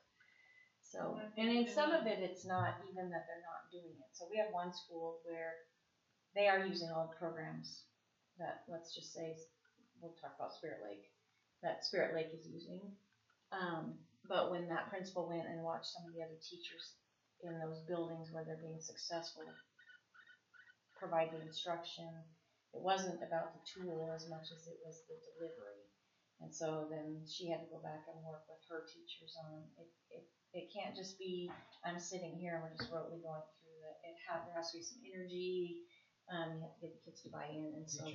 I was gonna say you have to be a teacher. Yeah. We So, are a teacher. right. Yeah. So that's the part we're working on now is getting that where it needs to be. So, And unfortunately, I think we have, a generation or two or three maybe that has no phonetic background. They don't even know what half the stuff even means. So it's really hard for them to provide the instruction when it's not familiar to them. Right. You know. Which is why we use the phonics program Right. that we use, because it does have. You don't know what you don't know about how to teach reading Right. until you actually use this program and realize, oh, I had no idea that was the rule. Right. Or that's how you actually pronounce that sound. Right. If we're not. So we do have a really strong program. Yeah. But it's dry, and so if you don't infuse some fun into it, the kids Phonics don't is pretty engage. dry. Reading Yeah, can be kids pretty don't dry at that engage. age. I don't know, I remember a presentation one did. Oh, yeah. It was not dry at all. It was quite engaging, very fun. Mm-hmm. Lynn.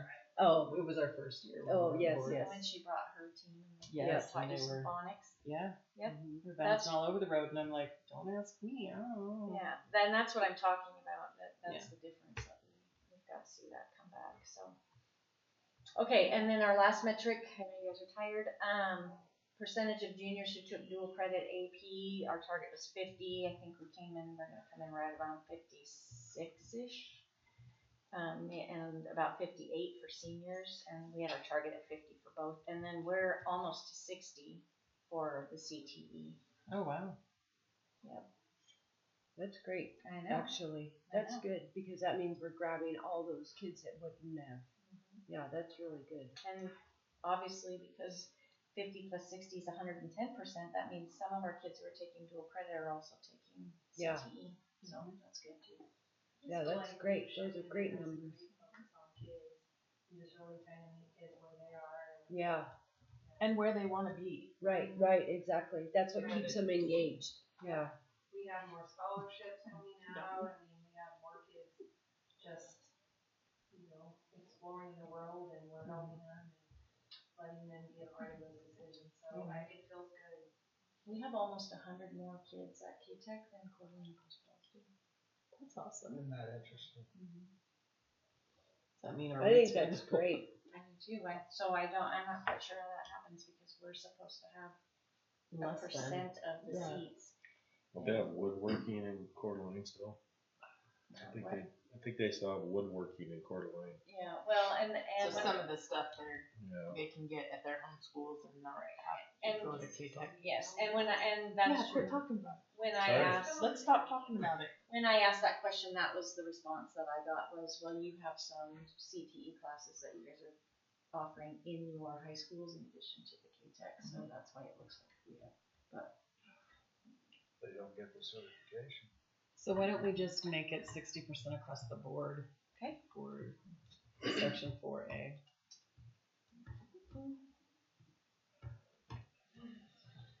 But we were already at 60% for the CTE, or we hit that.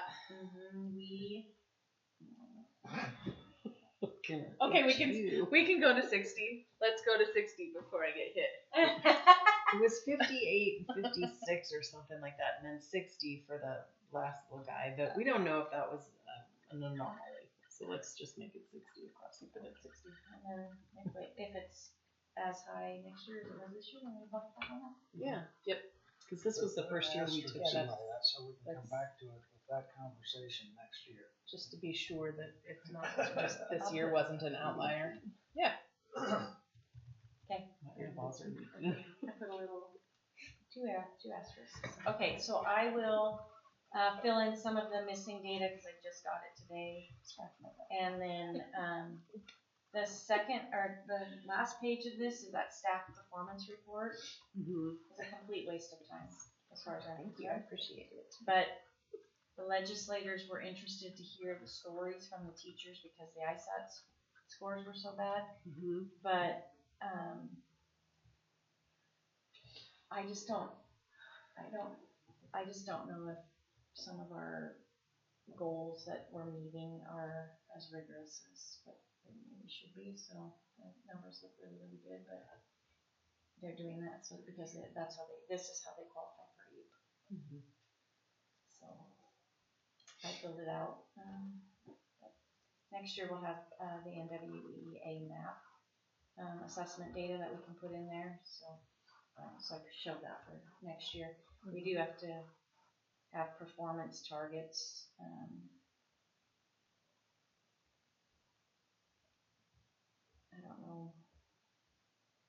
I don't even know how to give you guidance for setting the performance targets, honestly, on this.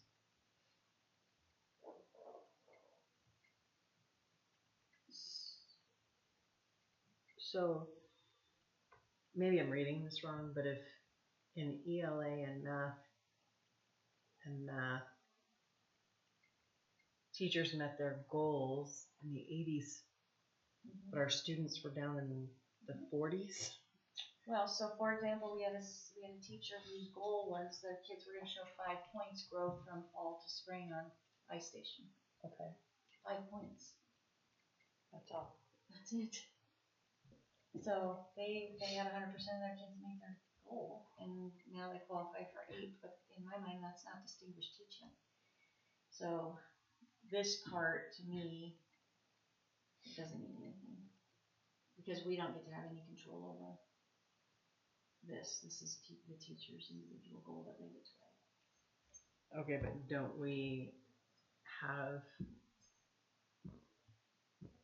we set the target though? We just say, last year we said 86% of the kids are going to meet the teacher's target in ELA for K-5. Gotcha. But we don't. It should be 100%. So arbitrary. It's not.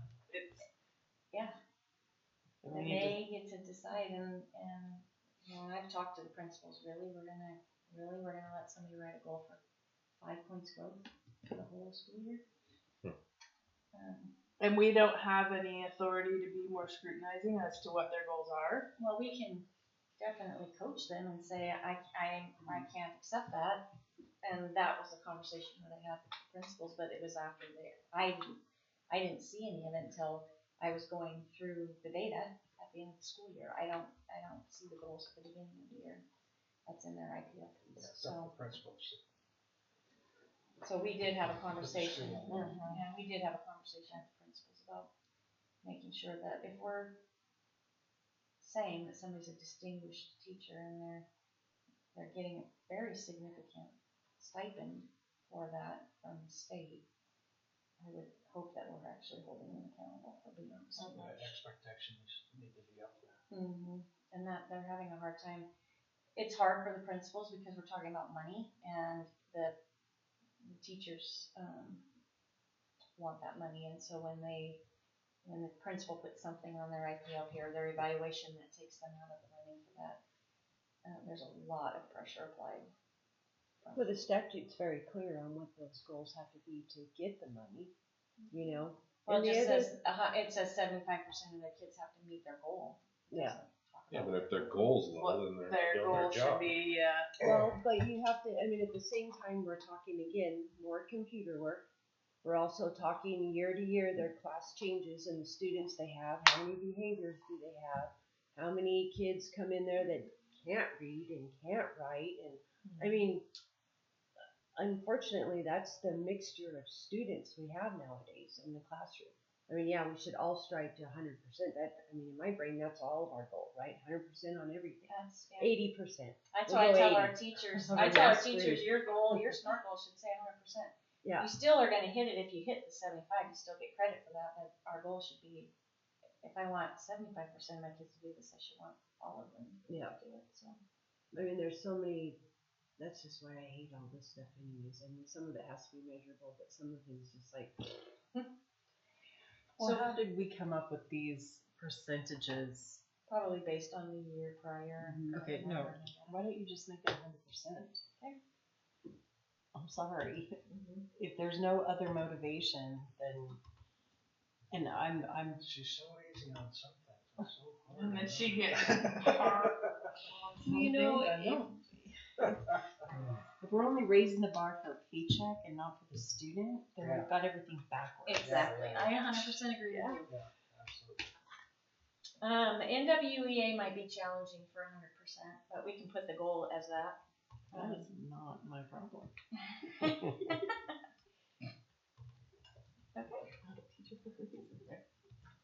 Okay. So I will fill in there's one narrative piece I have to fill in, and then I'll put in the CTE numbers and then the grad rate numbers, and I'll bring this document complete to you on September 11th for approval. Okie dokie. Sounds fantastic. check. Do we need to do anything else? Off. No, we're way past where we need to be. We need to go home. So we Agreed. 8 negate. Yeah. I don't know if you want to do another workshop, or if we just want to infuse like the data conversation as a discussion item in September, and the curriculum conversation as a discussion item in October, rather than scheduling another special meeting. That's how do you guys want to proceed? Well, we've got the data to an extent tonight. I don't know if we can deliver that one. Okay. That's And my the- feeling. But And the curriculum. You want another meeting, Bob? no, I do not. He's Yeah. begging for another meeting. And then as far as the curriculum goes, you guys are aware of everything that's new that we've purchased, and there are a couple of new textbooks that were you able to get one? No, I'm still waiting for Yeah, so like our new science textbooks, we realized today when we were putting out, we don't have a copy here, so we need to get one from the high schools. Is everything here pretty much Yep. from throughout the district? So we have everything, a copy of everything that we're using, with exception of a couple of our brand new things we didn't pull a copy of, so we will get those and have those. So this will be out for the next month. Good. For the community. I'll ask Jackie to post that on our Facebook page. Or you just spend your afternoons Here, reading. You know, that's really interesting. You might learn a thing or two. You never know. It's possible. So let's just try to see what we can add to September's meeting. But then if it's a laundry list, then we'll have to revisit that and do a. Do you feel like we need to bring more? I agree with Bob, we talked about the data, student achievement data. No, what I'm saying is we'll try to put these onto the agendas. But if when it comes September, we have a long agenda where we're down into the double letters again, then we need to consider, let's just get it onto another meeting and get it done so that we're not dragging these on. But do we need another meeting? I guess that's. We're gonna try to not have another meeting. I don't want another meeting. No, I hear that, but I guess where I'm confused is, we talked about the data today, so I don't know that we need to bring that unless there's more information you want about data. And then I don't know what we would bring as far as the curriculum goes because it's all here and you have approved, everything's going through you, so you're aware of what we have. Mm-hmm. So unless there's something specifically you want me to bring forward, I will. Well, then why was it put on the agenda if we don't need to even entertain it because it's just laid out here? Well, I think the data was important to have some No, discussion. we have the curriculum handbook on the agenda. Curriculum, yeah. Yeah, the curriculum handbook. So we could bring that.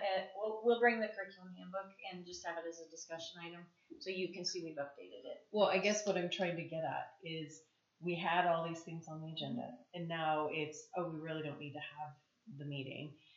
The data, I don't know if there's any more within there that needs to be discussed because we did hit on some of it. But what I was offering was to just put these on the next agenda.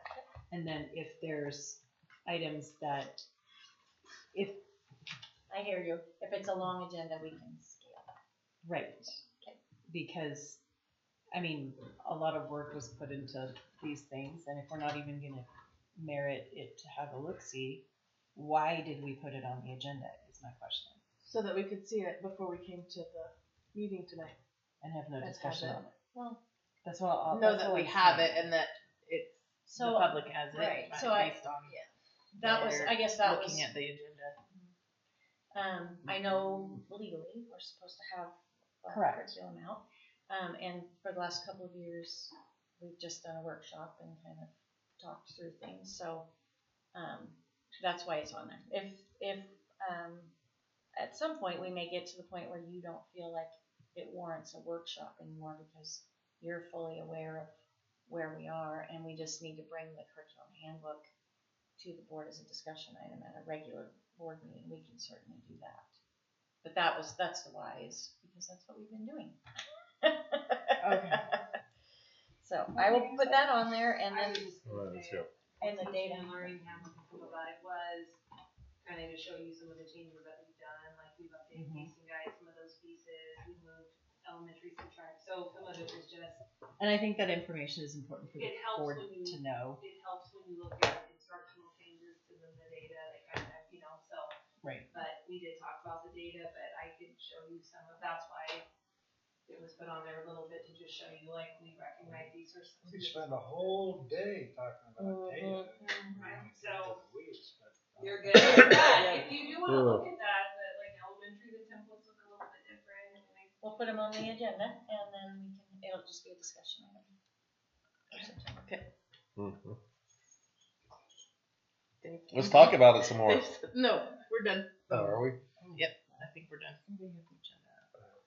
Okay, well, there's no further action items.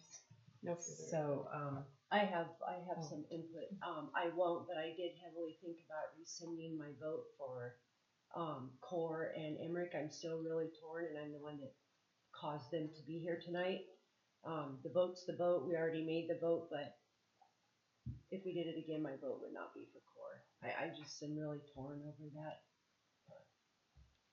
That's all. I don't think it's the right decision, but yeah. All right. That was it. I just wanted to be on the record. Okay. But I won't keep the board for rescinded votes. So. Okay. On that note, we'll go ahead and end the meeting. It is 8:59.